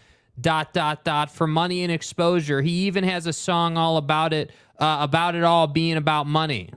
What I own is not falling for the hype or clickbait. You have. Own it. Like, what are you running from, dude? You think you can come on here in the comments and then Coach go on Prime. Twitter and say that? You don't love Coach Prime. You love being the attention. That's what you love. He left Jackson State for the money. So let me ask you, you're the head coach at Jackson State. You have an opportunity to take you and your family to a new level. Your career and your family to a new level. You just said no to that, and you just stayed at Jackson State. And so for someone who allegedly loves Deion Sanders, right, on Twitter right here, my guy here, right, follow him, Monty Show on Twitter, you retweeted, hey, Clemson's embarrassing themselves, or Florida State's embarrassing themselves. Clemson's embarrassing themselves, right?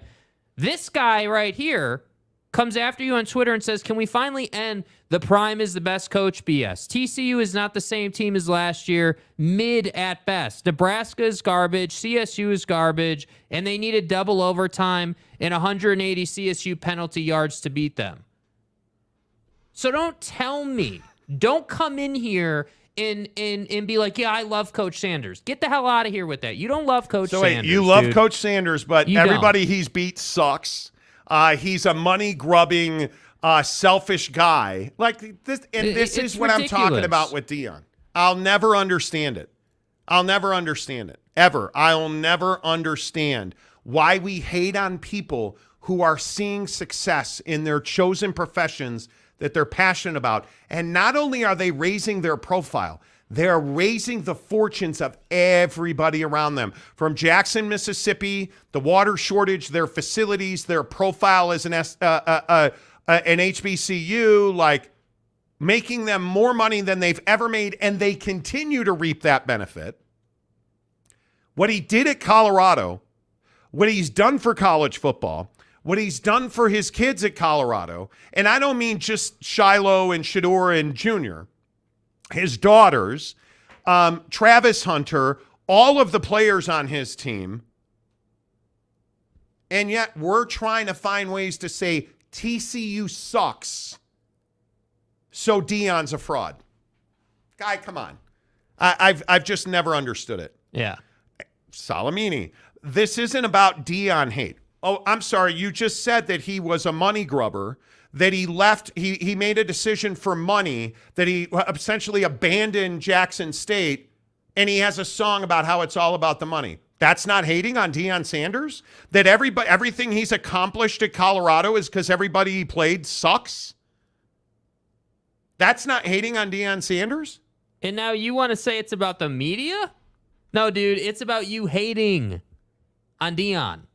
That's what it's about. Facts. So the facts are that you hate Deion because he's a fraud, he's about the money, and everybody he's beaten sucks. Well, then why don't you go do it? If what he does is just all fraud, why don't you go be the head coach at Colorado? And why don't you go beat TCU in Fort Worth? And why don't you go beat Nebraska? And why don't you go beat Colorado State? It's a joke, dude. Why don't you go do that? Oh, because there's probably not another coach in the country who can do what he's done. Just at least, I don't even, Salamini, here's the thing that you and all the other haters don't get.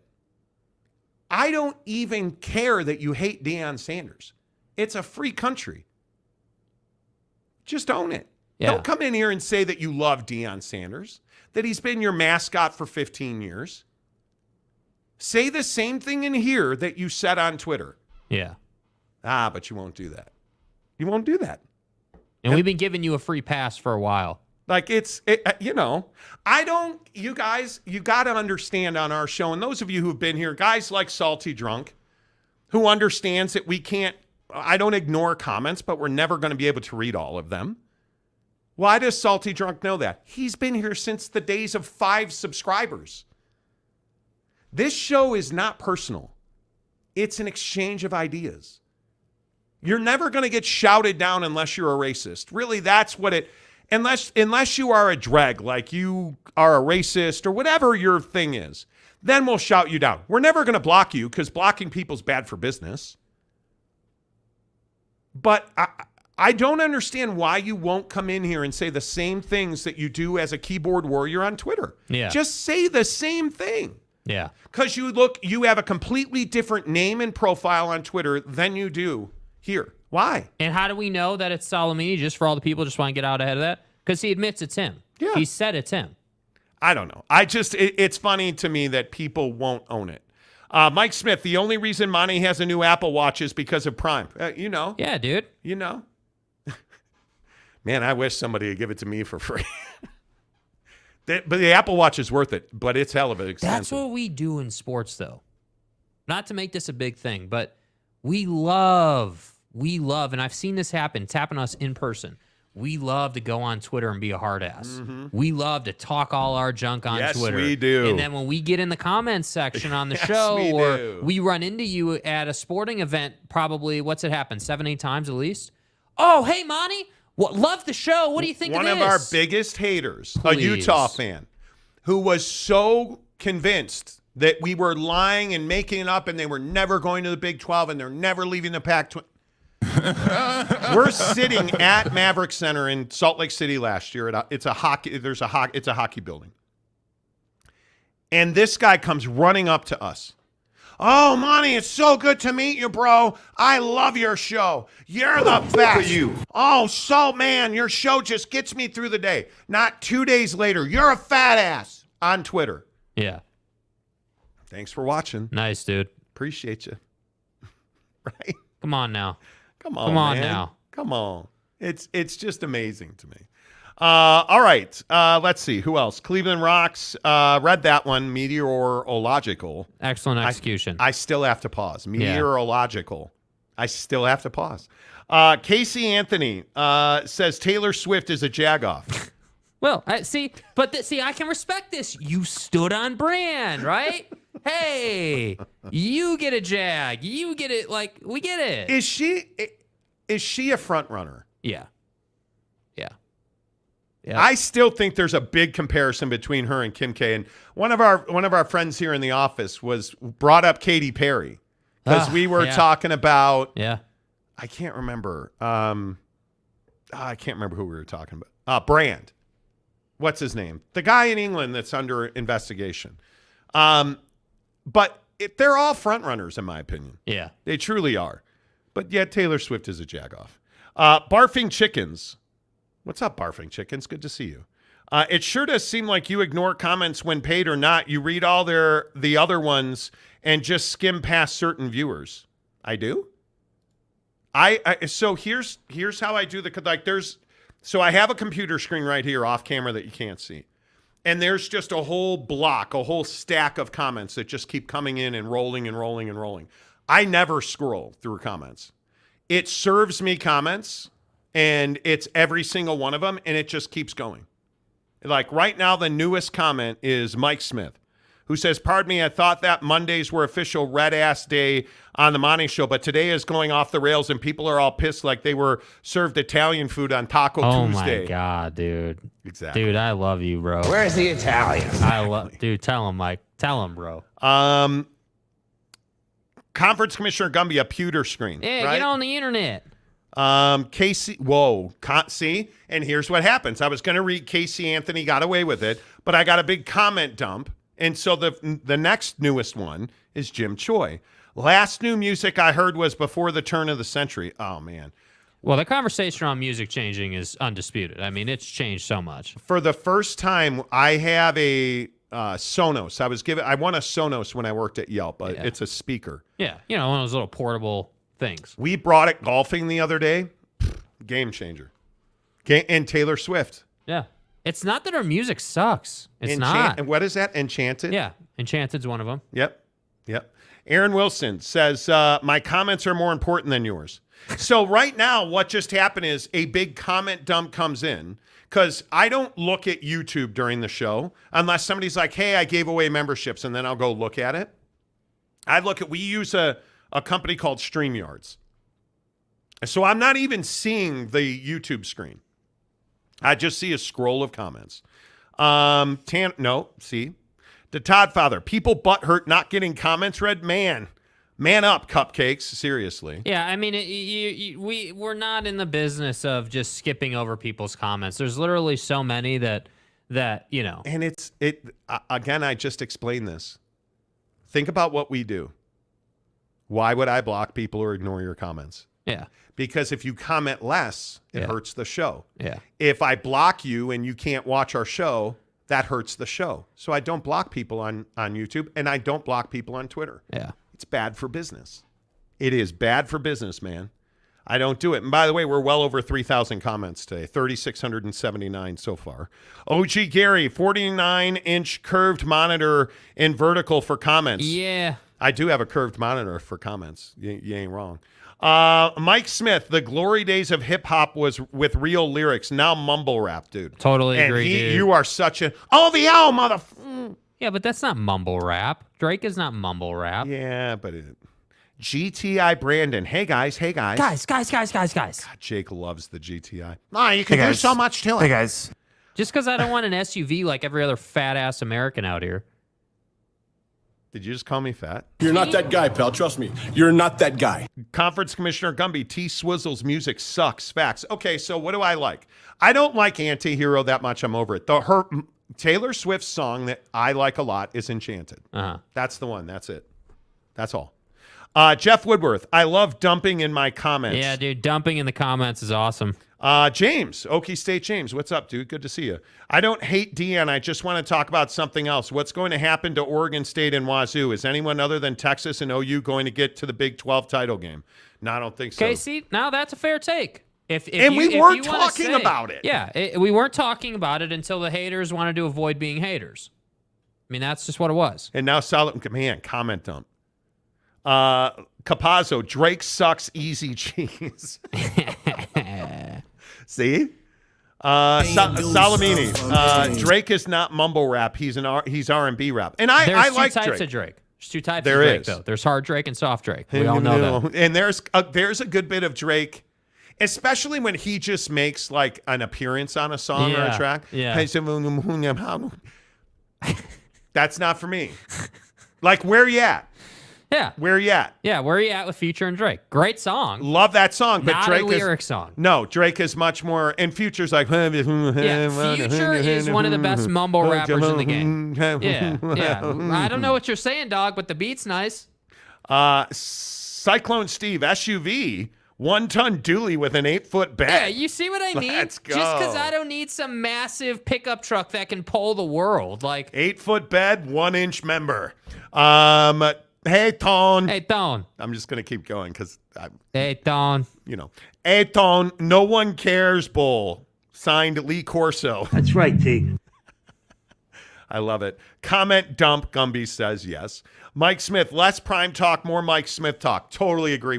Because West Virginia's way worse than Colorado. Seriously. That's not what you meant. I love Drake hard. Whoa. Stay hard. Whoa. You love Drake hard. Whoa. Macaque. Whoa. Hey, Tone, money in the game. Okay. Mike Smith, I like handbrakes. I mean, hard Drake. What you do with your mailman on your own time is up to you, man. Here I am. Tanner Plummer, Prime Talk has sadly turned toxic. I hope he does well, though. It is very much like Democrat versus Republican, prime versus non-prime. And it's a bummer because I'm passionate about the issue, but I want to be really clear about what the conversation we just had with Salamini on prime is. We weren't talking about prime. No. I hope you guys get it. We're talking about haters not wanting to own the fact that they're hating. They want to run from it. It's one of my biggest pet peeves, and I don't really have that many.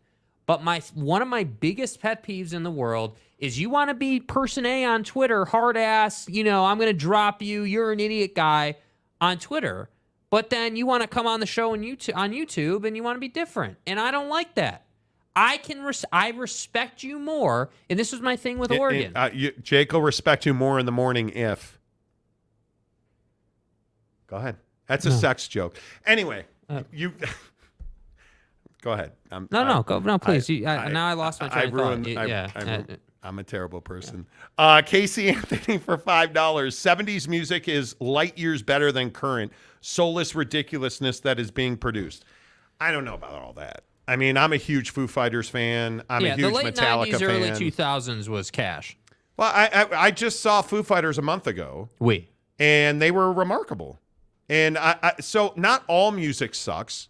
I think there's a large swath of rap that is not well done. Yeah. But then you run into a premier DJ Khaled track or a premier Drake track, and it changes your world. Yeah. Right? But I don't think there's any doubt, Casey, that I miss music when you can sing along. But country music has also turned into a cesspool of politics. It has.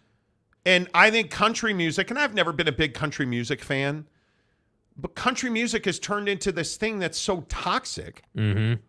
Whether this Rich Men North of Richmond song, we politicized that like 15 seconds after it exploded. Yeah, I mean, and we debated talking about it on the show, and we didn't because we didn't want it to turn into some terrible thing. But I think music, I miss being able to sing along to Lost in Love. Lost in Love, or Van Halen, or Van Hagar, or the music of my childhood, the late 79, 80, through the 80s, Depeche Mode, Bush. I mean, dude, there was so much good music you could sing to. That's not the way music works anymore, because hip hop and R&B and the revolution behind it that changed our society. And I think it's been such an integral part of our ability to be expressive. There's a lot of hip hop and R&B, especially hardcore rap, that you can't sing to. Yeah. That you don't want to sing to. But music, I think, is certainly, there was a new study out. I follow a guy named Huberman Labs. There's a new study out, and Huberman was talking about it the other day on his podcast. Music, on a literal basis, changes the chemicals in your mind. It changes the endorphins and hormones that are released into your lungs. When you have music playing in the background, your body puts out hormones and endorphins that help you sing. Let that sink in, how much music impacts your body. Yeah. It releases similar endorphins to sex. Yeah.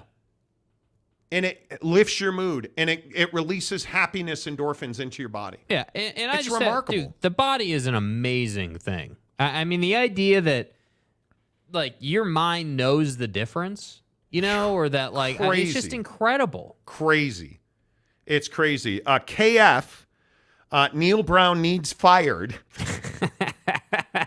And still, I think one of the best avatars on the show with West Virginia. Since we're talking about West Virginia, fire the guy.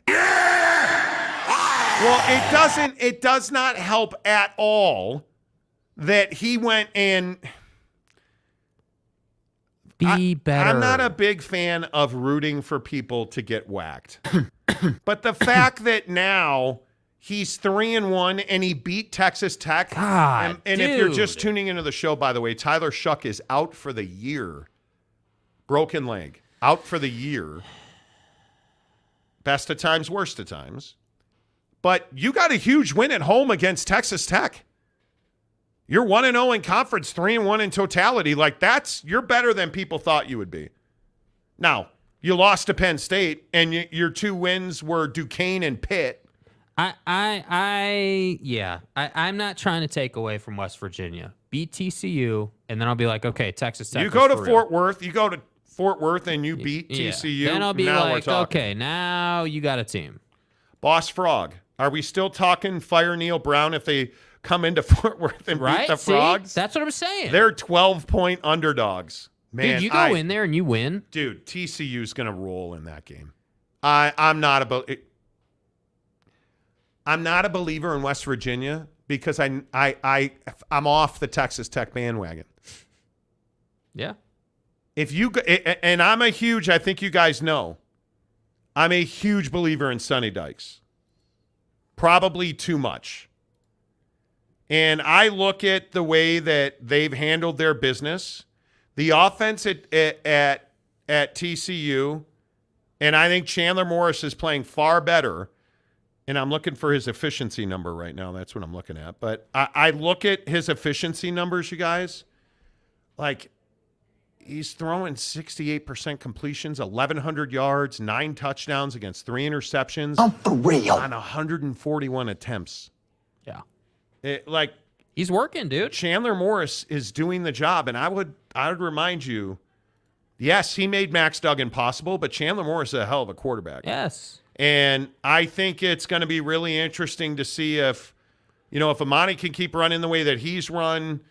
I think one of the strengths at TCU is you don't have one receiver. I think we've come to recognize that as we get closer and closer to October, we're going to get a better version of TCU week in and week out.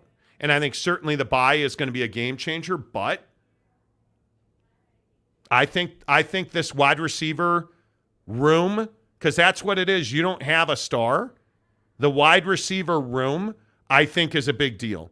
And if you can go to Manhattan and win, it would seem that Texas Tech's a hell of a lot more vulnerable than they were before. Agreed. So when you go to Lubbock on November 2nd, coming out of a bye, I would expect TCU to be at full blast. Yeah.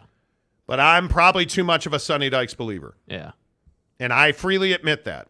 And I think he's... I think he's earned it, though. I mean, what you did last year was no fluke. It wasn't some joke. You didn't get there by accident. I just think that, again, I think that people undervalued Max Duggan and the caliber of player he was. I think a lot of people thought, oh, well, it's Sonny Dykes, and Sonny coached him up, and he's good because he's in Sonny's system. Are you guys really putting in lyrics? Look at OG comment dump. OG Gary, give me the beat, boys, and free my soul. I want to get lost in the rock and roll.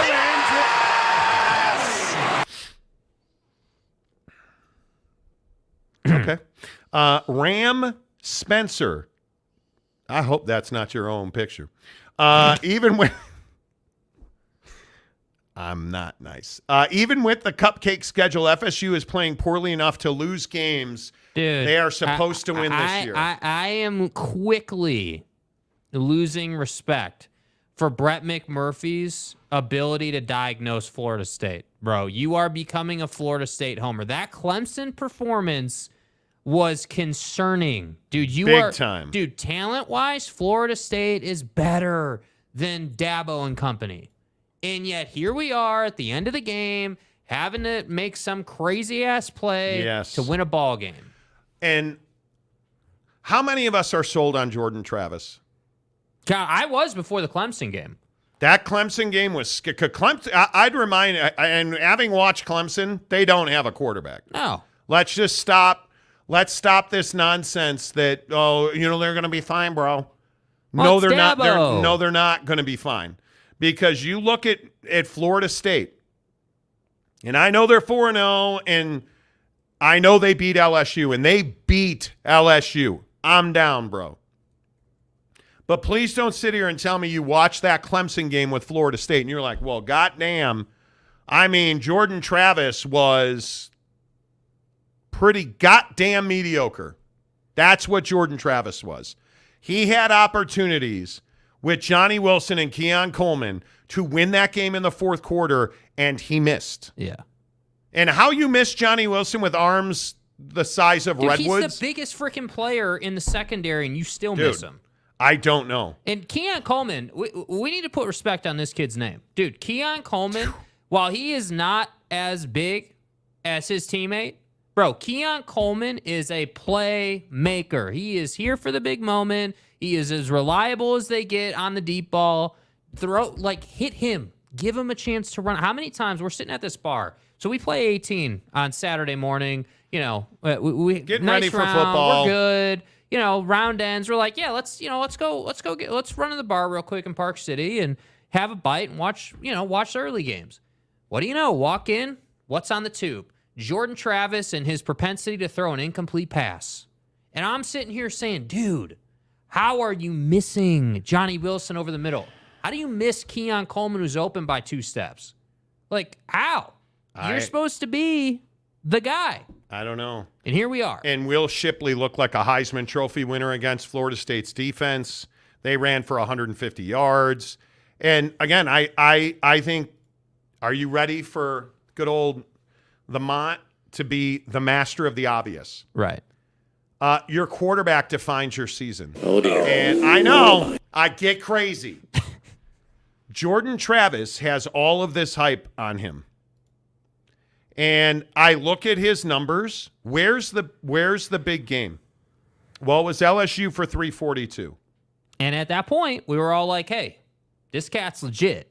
This guy just played SEC team. We're good to go. But tell me he hasn't come down to earth since he completed 74% of his passes. He is a 60% passer on the regular, in my opinion. And the thing that worries you is he doesn't throw interceptions and he doesn't take sacks. Okay, well, this dude's throwing for 300 yards a game then. Only he's not. So you don't throw picks because I think he's got one pick all year. It's 10-1 touchdown interceptions. Okay, well, but he's not throwing for 300. Well, he doesn't take sacks. He's got 3 sacks all year. 121 attempts, 3 sacks. Well, he's getting good protection.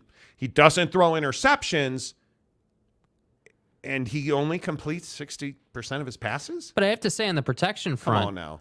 He had, I'm not going to say he had elite protection because he didn't, but he had good enough protection. And my thing watching the Clemson game was there were too many times where he held the ball too long, dude. Like a Heisman Trophy caliber quarterback, in my opinion, has to know what the defense is doing to him, or trying to do at least. Yes. Got to know where your guy is supposed to be before he gets there.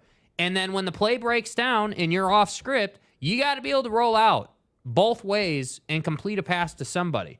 This dude happens to have one of the biggest wide receivers in college football, and yet can't pull away from Clemson. And that's what concerns me when I think about the college football playoff.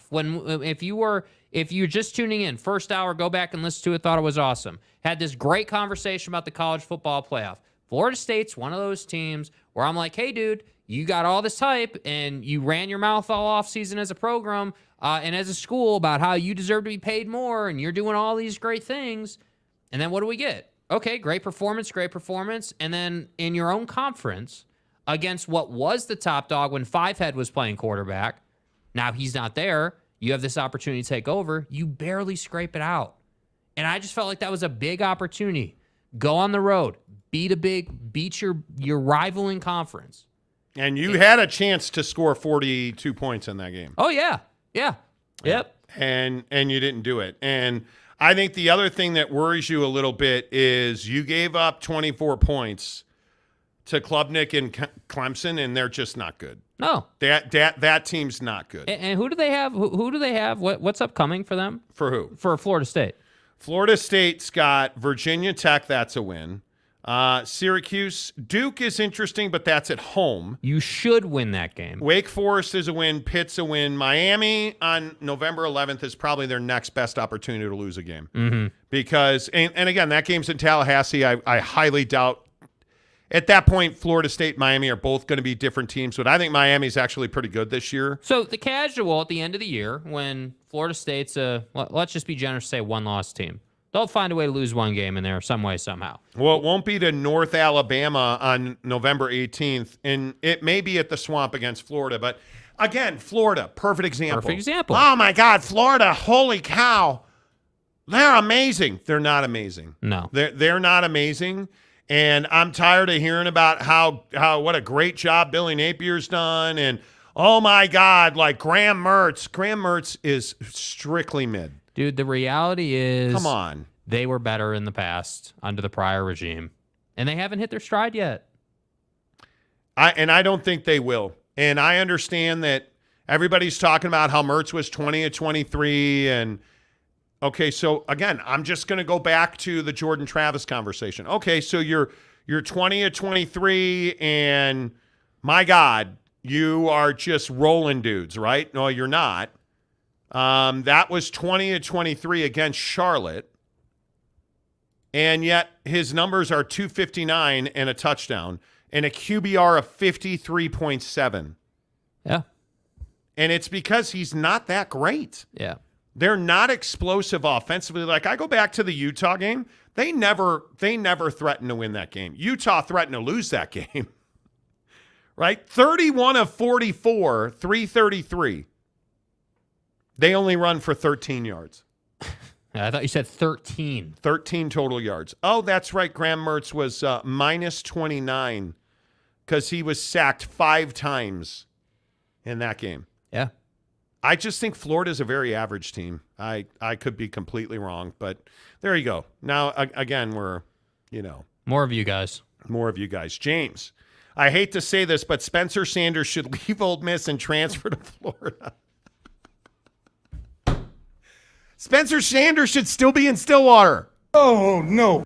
He'd be better than anyone the Gators have. Sanders at quarterback in Florida makes them instantly better. I would agree there. Florida's quarterback situation's a problem. But it is a problem, but it's hardly the core issue. The core issue is Billy Napier's offense is vanilla. There's nothing special about it. There's no threats. There's no, Utah's playing defense against this team. And what are we getting? 5, 6, sometimes 7 yards of cushion? Like, they're not respecting you. The other thing about Spencer Sanders, real quick. Why did you go to Ole Miss? I don't know. Why don't know what didn't you go thought. somewhere where you were going to play?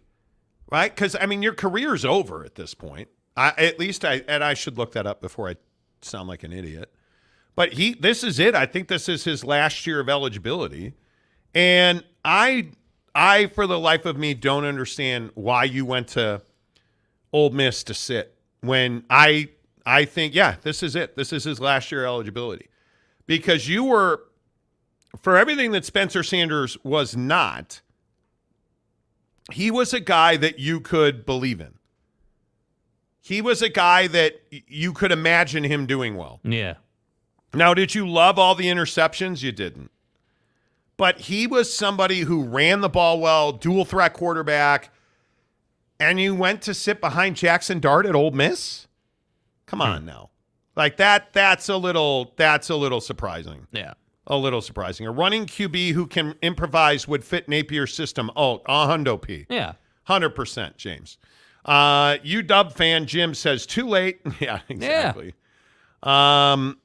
Talking with Raphael podcast. Bro, dude. Talking with Raphael podcast. On PBS. On the new skin radio There is rumors that Dame Lillard is going to Toronto. Do you guys have any news? We do, and we'll get to NBA coming up here in about 20 minutes on the Monty Show. Presented by The Advocates, theadvocates.com, the best injury attorneys in the business. As always, you guys, I can't say it enough. If you get hurt at work, if you are in the most minor of traffic accidents or you trip and fall on broken concrete, whatever your injury is, bicycle, motorcycle, and certainly if you got hurt at work, you have absolutely nothing to lose by calling The Advocates. Go to their website, theadvocates.com. You can even chat for free, 24/7, 365. You don't pay a penny to talk to one of the best injury attorneys in the business at theadvocates.com. Make sure you tell them you heard about it on the Monty Show. Yes, Raphael, good to see you, friend. Hope the children are well. Hope Mrs. Raphael is well. We will talk NBA coming up in about 20 minutes because there is a Dame Lillard situation coming up. Gonzalez. Sanders doesn't fit in Kiffin's system. Come on, James. I don't. The problem is Jackson Dart's a really good quarterback. I have a lot of reservations about Lane Kiffin's ability to win the biggest games. It's real. I don't think that's unfounded or biased or hating. I think that's spot on. Is he an elite head coach? Certainly not. Is Lane Kiffin an elite offensive coordinator? No doubt about it. But Lane Train doesn't win big games as a head coach. And I think he's got one big win at SC. What he did at Tennessee was ridiculous. He really, I thought, was effective until what sounds like a falling out with the Sabinator. Mm-hmm. And now he's the head coach at Ole Miss. And look, man, I want Lane Kiffin to win. I'm a Lane Kiffin. I love his personality. But what is that worth if you're not going to win games? Yeah.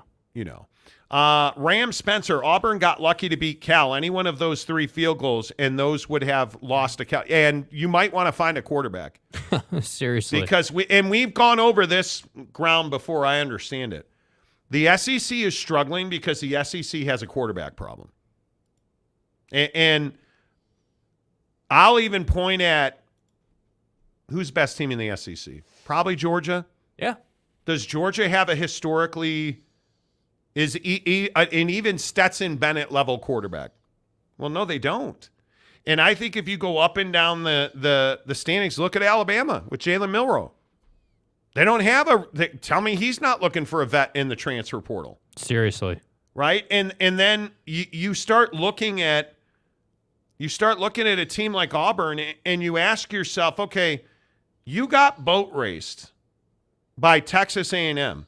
And it's not like, they're all of a sudden lit at quarterback in College Station. They're not. Who's the best quarterback at Auburn? Yeah, I don't know either. Because I'm telling you now, it's not Peyton Thorne. So I don't know what the answer to that question is, and I don't think anybody does. I would also point out, we're 4 weeks into the season and you don't know who your quarterback is. And how many clubs are we saying that about? Oklahoma State, Auburn, Bama. Certainly, I would say you're unsteady at quarterback at Clemson. Certainly. I mean, it's all over the place. You're unsteady at quarterback at Utah. It's all over the place. Yet, who are the elite teams in this country? You have no question now about quarterback at Ohio State. You have no question about quarterback at Michigan. You have no question about quarterback at Notre Dame, Washington, Oregon. Like, the elite teams at USC, you have no question. You have an elite quarterback. Most of the time, they're dual threat. But the blue bloods that are struggling don't have quarterbacks. Because if you have two quarterbacks, you have too many quarterbacks. Mike Gundy. Yet, here we are. Tyler Shuck, out for the year at Texas Tech. Now we're going to find out if was it him or is it Tech? It's a huge question. Katie Rader, what's up? Afternoon, everyone. Wreckham, Monty Sup, Chief. Well, we were just talking about Tyler Shuck. Dude, I haven't heard someone call you Chief in a minute. It's been, at least you didn't say boss. Yeah. Mike Smith, some QBs are teases. JT Daniels ring a bell? You're not wrong. Oh, my God. How much of a tease was JT Daniels? My God. OG Gary, I still think Bama goes 9-3. But are you a Jalen Milroe guy? Because I think Jalen Milroe. He was better. Yeah, I guess. We haven't seen it yet. I got to believe it's in there. If you're a Bama fan here, the biggest problem you have is potential. Because tell me he is not the potential guy. Loaded with talent. Now, and I think, and I don't care what anybody says. That's a good win over Lane Train and Ole Miss. Mm-hmm. And Jalen did the job. 17-21, 225, threw another interception. But you threw your way. You only ran for 131, right? And the weird part was Roy Dell wasn't your number one back at Bama. In fact, he wasn't number two. Jalen Milroe was number two. Chase McClellan was number one. You can run the football. Can you stand in the pocket and deliver the football? And with all of the wide receivers at Alabama in the NFL, I'm asking you, can you effectively this season throw your way to 9 wins? I don't know about that, Gary. I mean, I think that the biggest thing, again, Jalen's always been just the tip of the iceberg of the offensive issues at Alabama. I mean, you don't have the 5-star dominant wide receiver there right now. And again, I don't think, how do I say this correctly?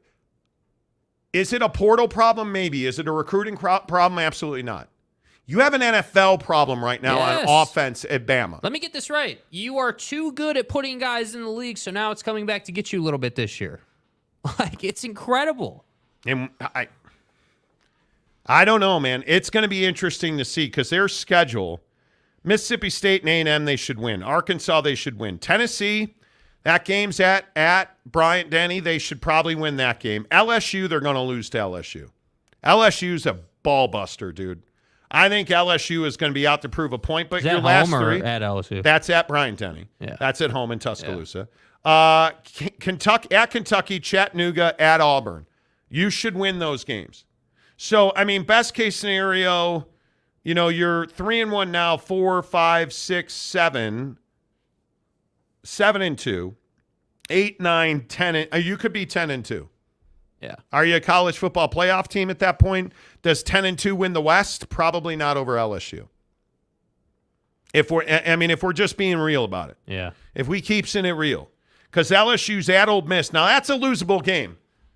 That's a losable game. Let's not kid ourselves with what we saw out of LSU at Arkansas. And look, man, I understand that Jaden Daniels is a hell of a quarterback, but he makes me nervous. Mm-hmm. He makes me nervous. Ole Miss could be a loss. Missouri, you're going to beat Missouri. I don't have any doubt about that. Auburn, Army, at Alabama, that's that game. Florida, Georgia State, and Texas A&M. You need somebody to help you. You need Jimbo to come through. You need meaning play like crap and get you an easier win. No, you need LSU to lose to A&M. Because they're not going to lose to Georgia State. They're not going to lose to Florida. Oh, you're saying if you're Alabama. Yeah. You're not losing. Dudes, LSU's not losing to Army or Auburn. Probably not Missouri. But dude, relying on Jimbo. Dude, Jimbo's a classic guy who talks a big game and never delivers. But isn't it funny? Who is Alabama hoping for? They want a really good performance out of Lane and Ole Miss. Yeah. And then they need Jimbo to have a really good performance. Because if you lose 3 games, you're probably not winning the West. It's really tight. Yeah. And we're talking about a down year for Alabama. So we'll see. UW fan, Jim says, love the show. Appreciate you, Jim. Thank you. James, I have no idea why Sanders went to Ole Miss, except he got big money in NIL. I'd take $500K to hold a clipboard on the sidelines. Yeah, last year in the league, better be profitable. Enjoy that tryout in Canada, bud. Barfing Chickens. Let's talk about how mid BYU is and how everyone still thinks Slovis is better than Hall and Wilson. Okay, well, that's not true. He's not. But I actually was really encouraged with Keaton Slovis at Kansas. I thought he did the job you needed him to do. I'm just going to keep asking where Cody Epps is at because my guy needs to come back. He needs to come back. He is too good. They miss him. And now you're getting into the meat of this schedule. Cincinnati this weekend, almost – there's no such thing as a must-win. This is a game you want to win. It's your first Big 12 game at home. We're sending Matt Hart to the game. He won tickets thanks to our friends at Bucked Up Energy, buckedup.com. Delivered tickets to Matt Hart. Love that. Love our guys at Bucked Up Energy, the official energy provider of the Monty Show. Is Bucked Up Energy. Make sure you get to buckedup.com and use the promo code Monty20. I was thrilled with their 40% off sale. Got delivered to my house last week, and man, I love my product. I'm really on the grind. We're downhill. We're 2 months away from Hawaii. I've got to lose about 24 more pounds in that time, and I'll tell you that their pre-workouts, their 6-point creatine. You guys, if you're a creatine fan. And I'm a big believer in creatine. Mm-hmm. I think it does everything from help me hit a golf ball further to lift better weights, to do better squats. If you're a creatine fan, 6-point creatine from buckedup.com is the best creatine I've ever used. And not because, well, Monty, they advertise on the show.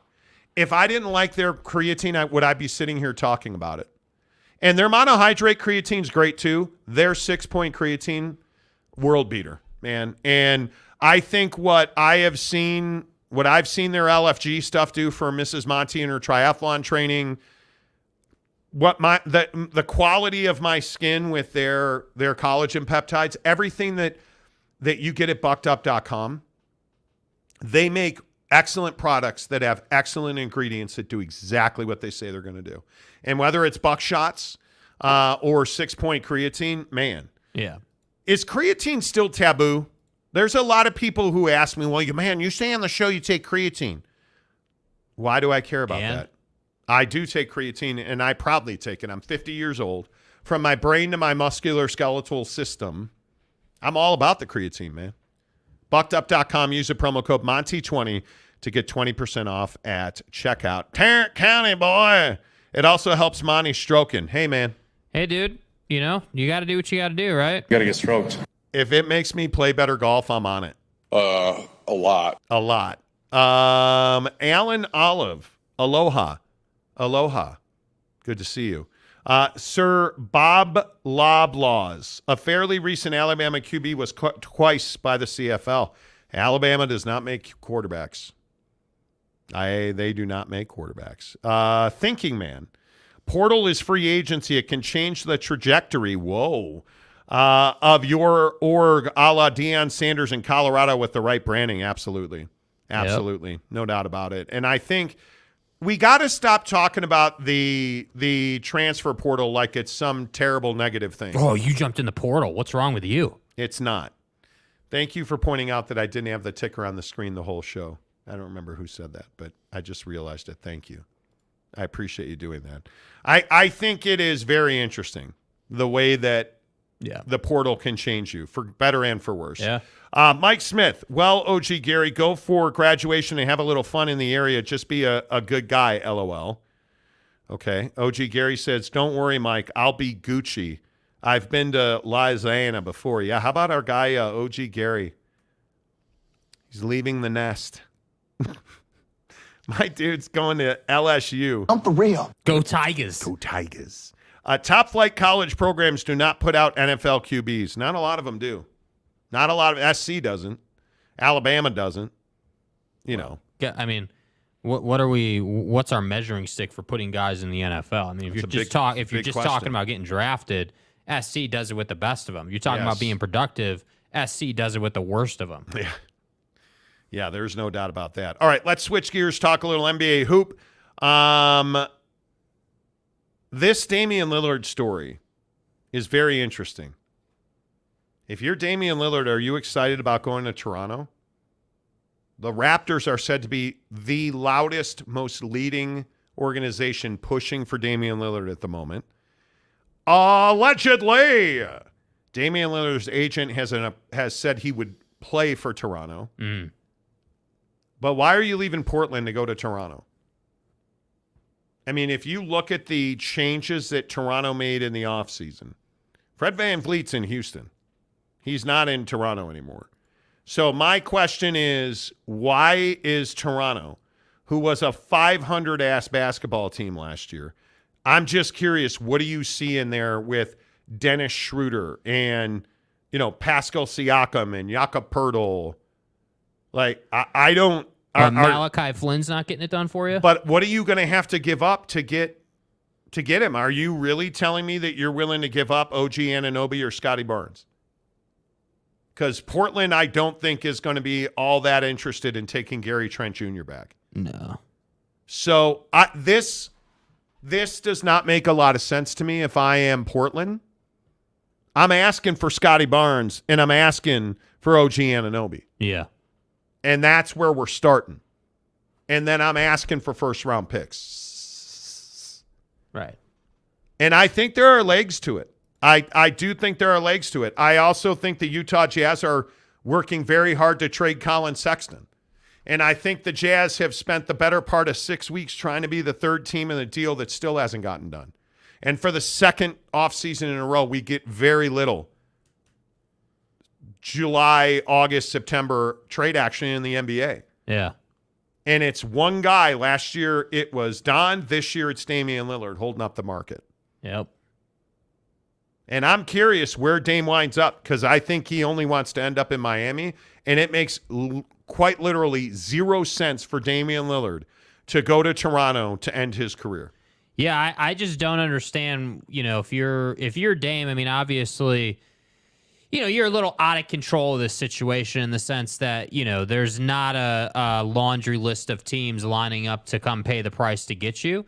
But again, Miami has made it very clear by pretty much everyone's reporting. But didn't Dame make it pretty clear as well? Yeah, I mean, Dame, I disagreed with how Dame handled it early on. I thought when they did the You did? Yeah, I mean, when you did the whole, hey, I'm not going to, we're not going to show up to camp for other teams and we're not going to, participate in camp or play for anyone else but Miami, you grossly overestimated your value to a team. I'm a Dame guy. Love the guy's clutch gene. Love what he could bring to a franchise. But you're not making it easy to trade you. You're not making it easy to get to a better situation if you're going to say, hey, yeah, I'm not showing up for anyone but Miami.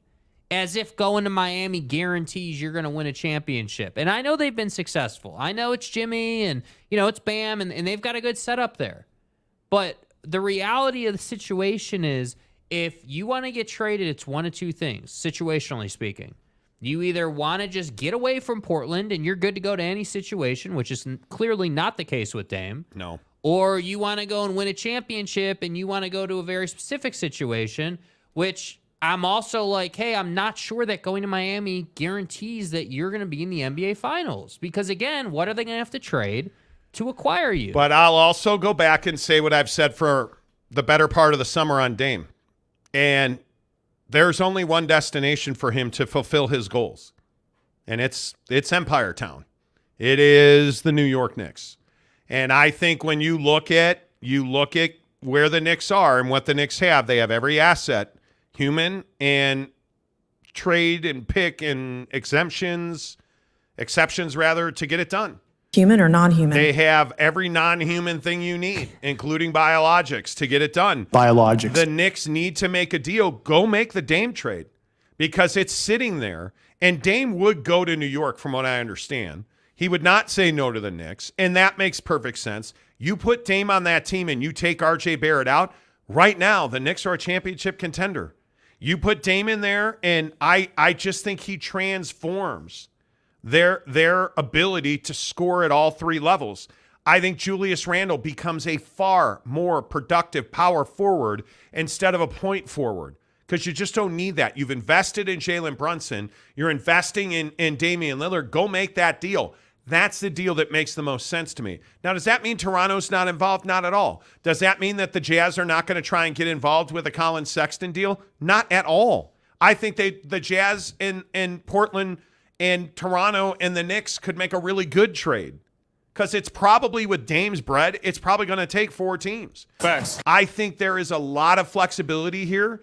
And I think, and I know it's wild because the Jazz and the Knicks have tried to make trades in the past and it just has ended in frustration. This is the trade the Jazz and the Knicks could be involved in together, and everybody could win, including Damian Lillard. Yeah, and I think in the Eastern Conference, the other thing that nobody wants to connect to the Dame situation is Giannis' situation in Milwaukee. Dude, if Giannis is going to be someone who is going to impact the market, then that's going to throw a wrench into the Damian Lillard situation. Because I can tell you right now, teams are happy to line up to pay whatever they need to pay for Giannis, because what did he show you? Yeah. He showed you that he can go to a little market team and take them to an NBA championship. Notice I didn't say the NBA Finals, an NBA championship. He carried that team.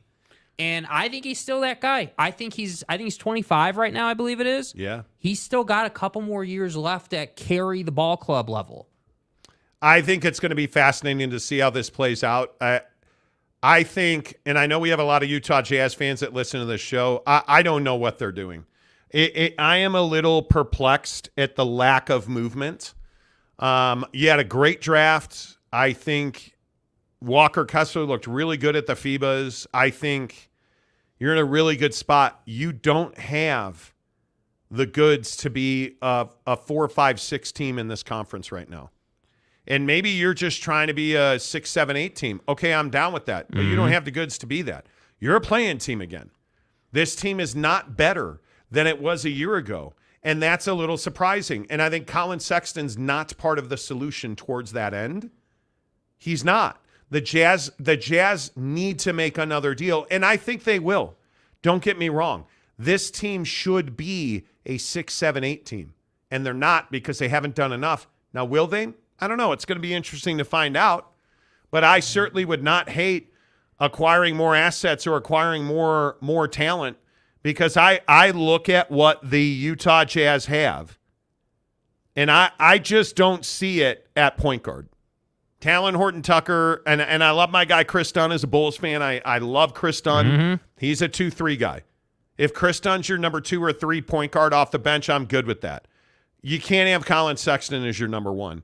And your whole life right now surrounds your ability to get Keontae George ready to be a number 1. Yeah. Because I love what we saw from him in summer.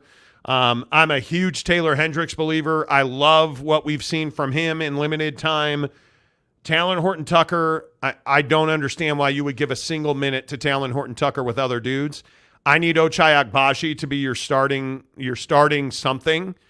I think that this whole odd relationship with Jordan Clarkson, where they decided not to break up and they stopped divorce proceedings, and Jordan's not going. I just continue to say Jordan Clarkson's not a long-term fit here. And he's a trade chip, and you should use him as such. Because if you're serious about winning, Ochai Agbaji should be starting in that spot, not Jordan Clarkson. Agreed. Because Jordan Clarkson's a bench player on every other roster in this league. He's outside the window now. That's the reality. That's what Jazz fans don't want to tell you. Is that and look, I'd love for him to be in the window, but he's not. Yeah. He unfortunately has aged out of your timeline now with the decisions you've made. Was he an outstanding fit with the Donovan Mitchell era Utah Jazz? Absolutely. 100%. Now that you moved on and you're this upstart team and you need to develop guys and dudes need to get minutes. Yeah. Okay, great. We talked NBA. Trevor Simeon's not the answer for the fucking Jets. Yeah, somebody explain to me what the literally stupid. What do the New York Jets do? They're jetting. What are you doing? What are the New York Jets doing? You make my head hurt. Listen, so here's the daily help me Here's take. the deal. Idiots. The New York Jets have officially signed Trevor Simeon. Jackass. He is on their practice squad now. Are you saving him for something? Trevor Simeon should not be in the Jets organization. Kirk Cousins should be. Period. End of story. They're 0-3. Exactly. Exactly, Dakota. What, Brock Osweiler wasn't available? Seriously, dude. Like, what are we doing? Seriously. And I'm not a Jets fan. I don't know why I'm getting so fired up over it. Because But this is dumb football. A plus B equals go to the Super Bowl. Go get Kirk Cousins. Go get him. I love the story of Zach Wilson, his mom's hot friend. I love all of that. Yeah. He's not an NFL quarterback. We're way past all that now, dude. He's not a starter. No. He's a guy that should be your backup at best. Go get Kirk Cousins. Do you want to win or do you want to just be cool and blame Aaron Rodgers' Achilles tendon? Or lack thereof. This is so ridiculous to me. Yeah, I don't know what the commitment level is because, again, what were we sold all offseason? Because remember how the whole Aaron Rodgers thing played out. And I feel like people have forgotten this. Dude, the Aaron Rodgers thing took months. The Aaron Rodgers thing was this long saga, and Aaron Rodgers played all these games on the Pat McAfee show and like did all this stuff. And then they get the deal done, and I get all these video packages about the commitment to winning, and Woody's all bought in, and it's Aaron Rodgers, and we're going to the Super Bowl. Oh, my God, what happens if Aaron gets hurt? Well, that's not going to happen. No big deal. Yeah, he played 4 snaps. What are we doing without Aaron Rodgers? Look at Salamini. God. Okay, comment dump. God, Salamini. We want RG. RG3 said this morning on ESPN, yeah, teams call me all the time.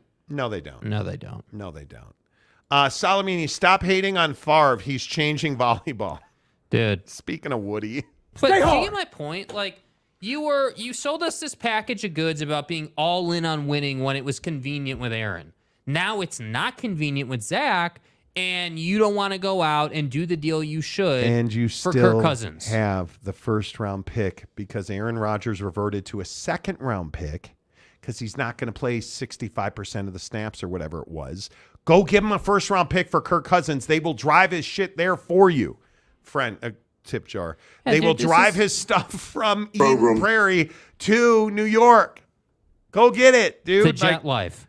Man, it's remarkable to me. Gary Wolf, Jets need to trade for Cooper Rush. Dude. He'd be better. Mike Smith, Caleb Williams will stay in school instead of going to the Jets. And I agree with that decision, man. Okay. Tarrant County, Trevor Seaman has a 5-head. Trevor Seaman. You know, these guys are going to come a lot. Fat Jesus, Jets signed Paul Blake, and he's going to get a shot. You don't know who that is, do you? Big Dog O-Town, Jets probably have to give up too many assets to acquire Cousins. A first-round pick will get it done. Will get it done. Invested in Rodgers and Cousins will command big money as well, in my opinion, but he won't. He won't. And even if he does, you're not going to pay him big money. You have Aaron Rodgers, right?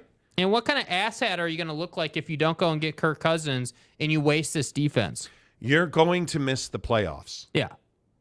At this point, you are going to miss the playoffs. Yeah. And by the way, what nobody in Jetland wants to talk about is it's all cool. We can compare, Aaron Rodgers' Achilles procedure and his recovery to what Kobe had done, right? We can do that, and we can feel good about that. And I love what Kobe did. But the reality is Aaron Rodgers is playing a different sport than Kobe Bryant was playing.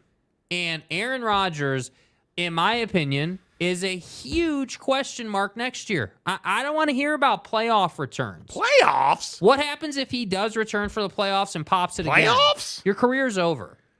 He's an unrestricted free agent after this season. Move on. Kirk Cousins is an unrestricted free agent. Move on. It's the perfect move. Perfect rental. Gonzalez. Cousins is my mom's nephew. I've heard that.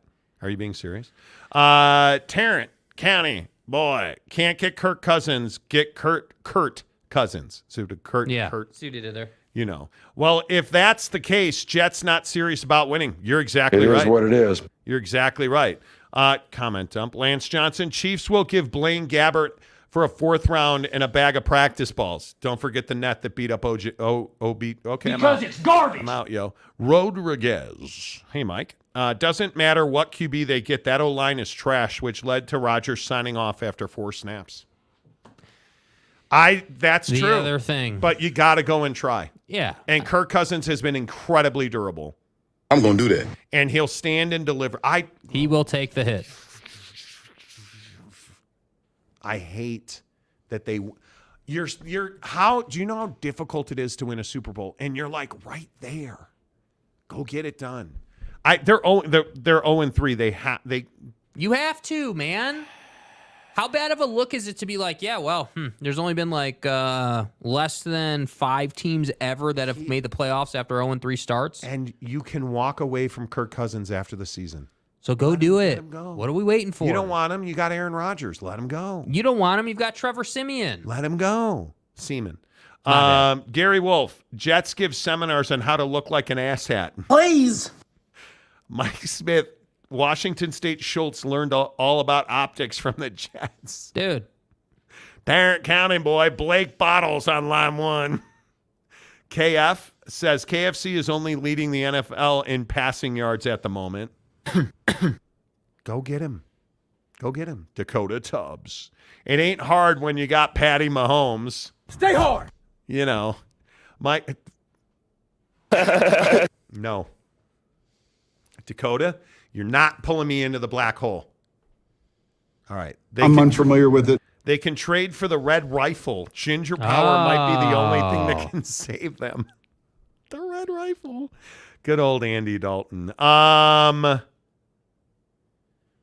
often do you guys shop at Amazon.com? The Jeff Bezos land. Did you guys hear about this? The Federal Trade Commission is suing Amazon today for price fixing and monopolies, saying that they have an online shopping monopoly.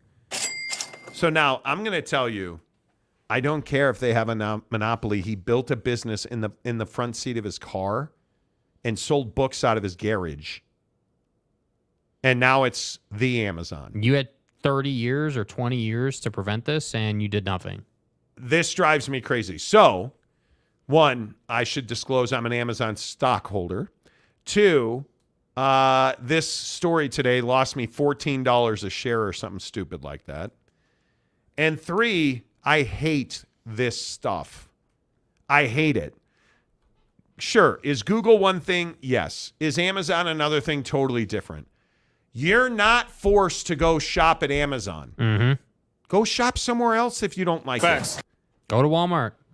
Do you guys like Amazon? How often do you use Amazon? All the time. I use it every day. Yeah, all the time. Every single day, from rangefinders and golf balls to whatever. I would love to understand this. Let's see. Lance Johnson, damn it. Low prices. We can't have that. Right? Sir Bob Lob Laws says ban corporations. That seems extreme. Conference commissioner Gumby, time to buy call options. Seriously. Mike Smith, I spend more money on Reverb than Amazon. What's Reverb? Yeah, I don't know what Reverb is. Conference commissioner Gumby says not a lot. Here's my thing. I buy everything on Amazon. And why do you do that? Because it's easy. Because they bring it to your door same day or next day, every single time. I get golf tees, Pro V1s, golf towels, everything, dog food, body wash, you name it, golf gloves, clothing, like everything. And it's incredibly frustrating to me that you cannot, you can't build a business in this country. This is why we can't have nice things. It is. Precisely why. It is. And what they argued, the FTC board of directors argued over this forever. Dude, forever. And it's just remarkable that now you choose to do this. Now, you want to have a conversation on the seller side of Amazon? We can have that conversation. Now that's a totally different thing. That's a different thing. Okay, Amazon is taking too much in fees from their sellers. Individual sellers on Amazon account for 40% of the business. It's you not guys a small understand portion. that Jimmy and Steve sell their products on Amazon. And dog treats is one I get on Amazon. You make dog treats, you sell them on Amazon. You send cases of your dog treats to Amazon, and they charge you to sell, package, and ship those products. And if you decide you want to package and ship those products on your own that you sell on Amazon, they charge you even more. And I agree that it is untenable. They're going to make their pound of flesh no matter what. Yeah. But Amazon is what's right with America, in my opinion. Amazon is the American dream, or what used to represent the American dream. But anymore, you're not allowed. It feels like you're not allowed to be the American dream. Yeah. And that's what frustrates me about it. Because I use Amazon for everything. Everybody uses Amazon, dude. This was the conversation around the NFL on Amazon Prime Video, right? Nobody was suing Amazon when we got Thursday Night Football on our cell phone. Oh, but hey, they've done too well selling products on their platform. Now we got to sue them. Okay. That's how it is in our country now, man. Yeah, that's and what it is. I hate it. I'm 100% against it. I hate it. Nobody's suing them for going to space. Notice that, right?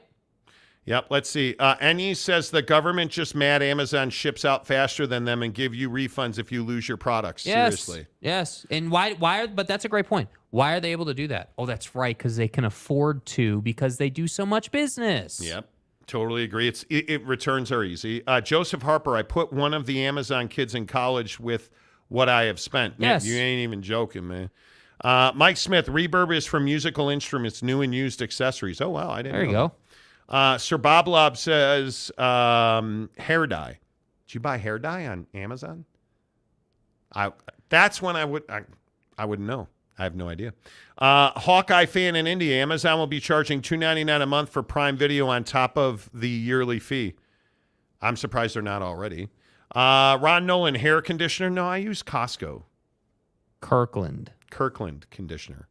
Hawkeye fan, but I still use Amazon. Everybody does. Joey B. Monty uses conditioner. Not really. Maybe once a month. A lot. I'm a shampoo guy. Not a Sir Bob Laws. Air conditioner. Never bought an air conditioner on Amazon. The Rockefeller's so irate. Tarrant County boy Seriously. says. Barfing chickens. Amazon is indeed bad. All these massive corporate conglomerates that treat workers like garbage to push better numbers out to investors need to be put down. They kill innovation and competition. Then sue them for that. Don't sue them for having a, quote, monopoly on the market. Dude, you want to sue them for bad workplace practice? Be my guest. It's no secret that they treat the warehouse worker like crap. It's no secret. They don't even run from it. In certain people's opinions, but I don't disagree with you. But that's going to lead you to go after FedEx and UPS and... Yeah, I mean, if we're going to start with Amazon, you think that... Dude, you think that, you think that other companies who have warehouses and have to worry about fulfillment don't treat the pickers like crap? Yeah. Come on, dude. Johnny says he has 1,000 BTU hair conditioner. Bro, does my hair look like I need conditioner, dude? Come on, man. I'm for real. OG Gary says the Chinese companies on Amazon got to go. That I kind of agree with. I agree with that. I agree with it. But the Alibaba stuff, like, that's a whole nother show.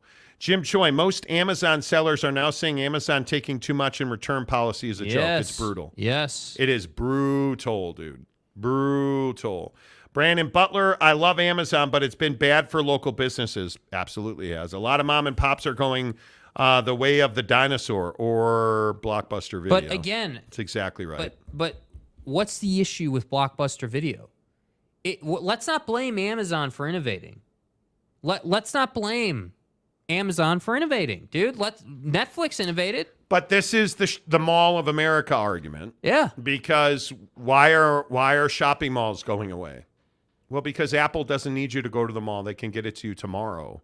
Why does Amazon thrive? Because people don't want to go to the mall. Nobody's suing Nike for going direct to consumer, right? Is Foot Locker suing Nike? They're not. Like, I think on some level, it's things like shopping malls that none of us go to anymore. We want to get sentimental for the things we took for granted as kids. And that's not how it works, dude. Times change. Things change, right? We're not suing Apple because BlackBerry's out of business in the cell phone game. We're not. It's evolution. It's Apple being better at what they do than BlackBerry was, man. Yeah, I have almost no problem. Amazon's been very good to me, dude. And listen, I'm as big an advocate as you're going to find for feeding small businesses. That's where we got our smoker. That's where we get a lot of different things, man. And the issue is that small local business is not innovating. They're not capturing. I can tell you firsthand, I've had conversations with business owners over, content creation with video to all kinds of stuff. They just don't understand it. They just want to be in there every day and talk to the same people every day. It's like YouTube. YouTubers, people reach out to us all the time. Well, how do you guys do it? Well, you got to, fill out this and do that and X, Y, and Z, and here's how you win. Oh, but that takes forever. Why would we do that? It's too much work. Like, I look at the other company I look at is PXG. Yeah, great example. PXG was founded by a guy named Bob Parsons. Yeah. GoDaddy.com. Yeah. Because he wanted a better golf club experience. And PXG has grown into one of the premier brands in golf. But you can't walk into PGA Superstore and get PXG. You got to call Garrett. And why is that, though? And this is what small businesses don't get. Why is that? Because they want you to have a unique, high-end experience every single time. They want you to rave about the fitting process at PXG, and it is special. But PXG is what's right with America. Yeah. PXG and the business model is what's right with America. The struggle is, like, I look at Walmart. Look at Walmart. Walmart has innovated 20-fold now. Walmart competes with Amazon because Walmart was fully reliant on you going into their stores until they weren't. And who made them understand that? Amazon did. And so when you want bucked up energy drinks, go to Walmart. Walmart.com will ship you bucked up energy because they understand that they've got to have a way to get it to the consumer quickly. And the consumer, through that period of time that YouTube doesn't like us to talk about a couple of years ago, people stopped going to the store in person.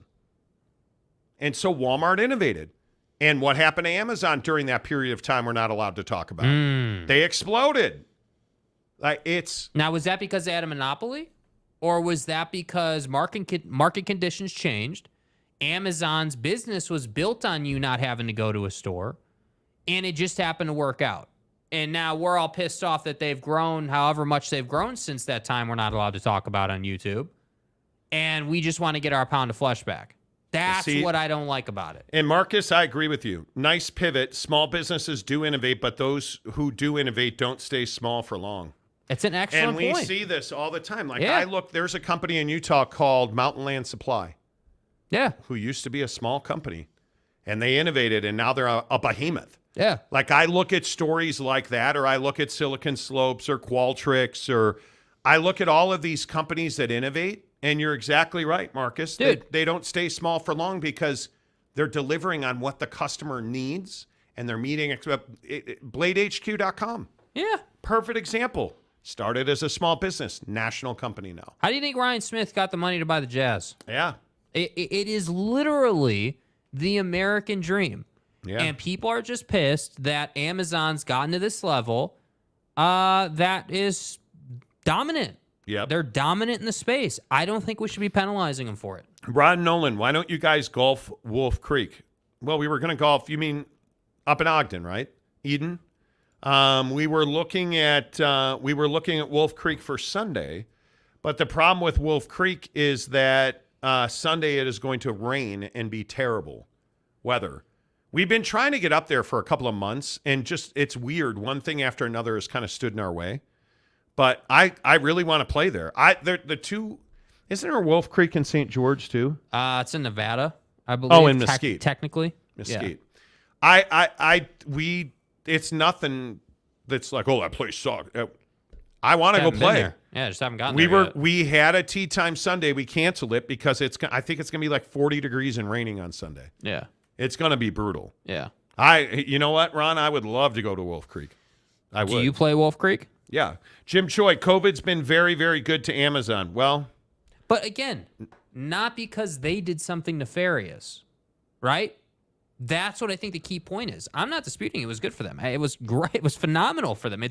Dude, you're pouring gasoline on the fire. Yeah. Tarrant County, boy. ESPN was saved by COVID. How? I don't know about that. I think streaming was saved by COVID. And it's amazing. This writer's strike now about 75% over. And the amount of shows that are going to be coming is going to be amazing. Derek Roche, Monty Show doesn't stay small for long. We're hoping. Working on it. Mike Smith, Walmart does very good business in the actual stores, but have a much larger inventory in their online department. Yes, they do. You're exactly right. Walmart, Colorado Broncos. Yeah. You know. Juggernauts. Wolf Creek in Australia. Man, I wish. Drew Money, mom and pop stores have just moved to Amazon. They have. Exactly right. Chuck B says Mesquite. Yes. Yes, I will be in Mesquite this winter. Some of us will. Some of us won't. You know. Vexes me. Dakota Tubbs. Patty Mahomes doesn't even need Amazon. Whataburger delivers his spicy ketchup at his home on a red carpet. Will you guys stop talking about Whataburger, please? I'm desperate. I'm thirsty. I saw a Jack in the Box commercial on my Twitter feed today. Did you see the shit that went down in the Jack in the Box drive-thru? No. Oh, yeah. What was it again? I feel like I did. Homie in a dually diesel pulls up to the window. He had ordered a burger and fries. Yeah. And his fries were cold, so he threw them back in the window. One thing led to another, so the Jack in the Box employee pulled out a gun and squeezed off a couple of rounds of the truck. Hey, wait, you threw the fries back? And he fully threw the fries back in the window. But did you think she was going to fire shots at you? This is fucking America. Stop treating people poorly. The epitome of F around and find out. Food service employees just have had enough. Yeah. Derek Roche, Monty Show is innovative and it's slowly growing into a behemoth. We're trying, dude. We are trying. Salamini. Etsy, yes. There's a company on Etsy that makes golf club covers that are so good. Lance Johnson, there is a Wolf Creek in KC, Jakey. Jim Choi, maybe Bezos funded the Woo. Oh, stop. Here we go. Mike Smith, I remember in the early 90s never hearing of Walmart until getting stationed in Louisiana. Thank you for your service. I didn't go to a Walmart until like high school in good old Round Lake Beach, Illinois. Monty Show is a grower and a shower. Well, stay hard. You know. A grower and a shower. You know. Okay. All right, real quick. Wait, what'd you say about Whataburger? Notice I saw the Whataburger comment. I had Whataburger today. Why throw it in my face like that? My bad. Why do you? I want Whataburger so bad. I really do. Ron Nolan says Wolf Creek in Eden is beautiful. The colors are changing. Oktoberfest at Snow Basin. Amen to that.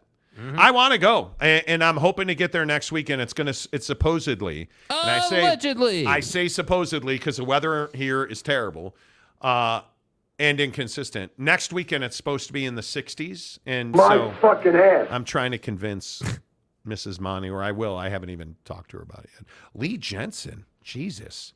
Who has seen more ball time in the past 2 weeks, T. Swift or Travis?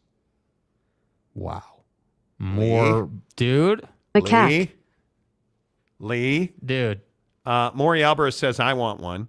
James says it's Taco Tuesday, Taco Bueno for lunch. Oh, tacos are so good. Yeah. So good. All right, real quick. Your favorite TV show ever, because, yo, bros, did you guys hear what's coming back? Oh, man, I thought I put it in here. Did you guys hear what's coming back? I hope it's this one. Ain't no redos. Ain't no redos. They are bringing back one of the greatest shows. Say it. In the history of television. It is a show that will make you laugh and will make you cry. Yeah. It is a show that has had sexy women on it and ghoulish-looking dudes.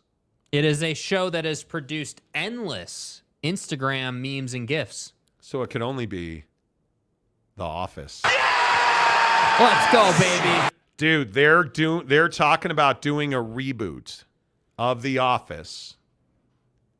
And the original showrunner who has all the relationships is going to be the head guy on that show. Come on, baby. Now, you're not getting this cast back. You're not. But will you watch if Michael's not Michael? Yeah, 100%. You know why? You will? Oh, yeah, 100%. And I'm a big Office guy. I love this show. The reason I would watch this is because that guy you're talking about is still involved. Because what do we love in a good reboot? The faces change, but the moments don't. The faces change, but the outlandishness of the jokes and the moments won't change. Okay, That's wait. what you're here for. Stop. There's a comment that has to be recognized. Hey, Thon, Melrose Place and 90210. Yes, sir. They had them hot chicks on that show. Yeah, they. So, what are your favorite shows of all time? The Office is Certainly is in the middle of that. Chicago PD. Certainly. NYPD Blue. No. Debbie does no.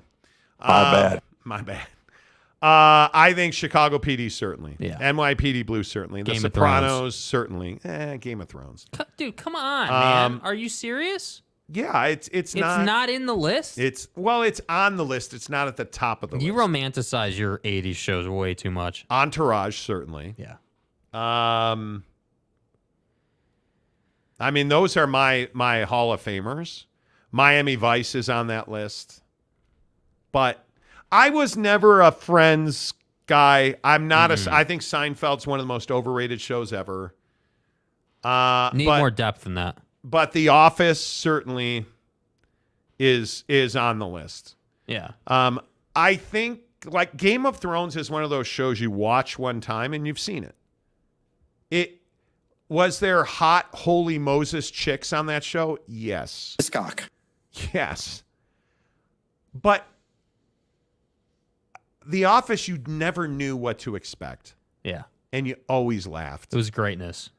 You know, like Chicago PD is that serious wow show. But with Chicago PD, you always get that feel you want. You know, you always get Hank rolling up in some badass Dodge with a huge motor in it and being that dude that's constantly in the mix, right? Like, you know what it is. Yeah. It's reliable, man. SVU has to be there. SVU dude. has to be there. Has to be there. All right, James says Big Bang Theory. That was all right. Aton, Twin Peaks, Married with Children, South Park. Hell yeah. X-Files, Power, Sopranos, and Prison Break. Sopranos for sure. 24? What do you think about 24 certainly was on that list. Tarrant County Boy says that 70s show. Yeah, not anymore. Not after a little, Buddy. homie went to jail. Yeah. Frasier was funnier than Seinfeld. Different, though, Joey. Funny, but different. 90210, Grey's Anatomy crossover. Jesus. That 70s show, too. Cheers, yes. Cheers. Ray Donovan. Ray Donovan was all right. Breaking Bad, yes. South Park is the best comedy ever, yes. Unsolved Mysteries, yes. Narcos, yes. The Wire, yes. Giggity says Happy Days. Never too many reruns. Dude, did anybody in the chat watch The Bridge on FX while it was a thing? Oh, The Bridge was a thing. The Bridge was a thing.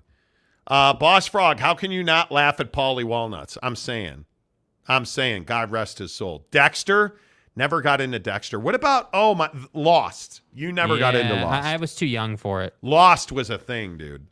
Oh, Lost was a thing. Lee Jensen says Death Note and The Wire, yes. South Park 2 Try Hard. No, dude, I loved South Park. All in the Family, Gary Wolf. Jeez, Archie Bunker way back in the day. KF, there was a rumor they are going to bring back 24. I liked the reboots, the miniseries, but can Kiefer be trusted? I don't know, man. I don't know. The Simpsons, certainly. The A-Team, oh, man. Yes. Kramer in Seinfeld. Yes. Bewitched, stop. Game of Thrones, Gary says. Nip Tuck, yes. Sopranos. HOC, King of the Hill, 70s Show, Fresh Prince of, yes. Oz. Oh, my God, Oz. Yes. Mike Smith, everyone was funny in Seinfeld except Seinfeld. Okay. The Night Stalker, yes. God, you guys are going way back. Way, way back. Giggity says The Bridge was legit. Boardwalk Empire, yes. Boardwalk Empire. House and MD, yes. Yes. Billions? No? God. Early Billions. Early Billions. Succession, yes. Not on my favorites list, but good. You know. Sir Bob says Hockey Night in Canada.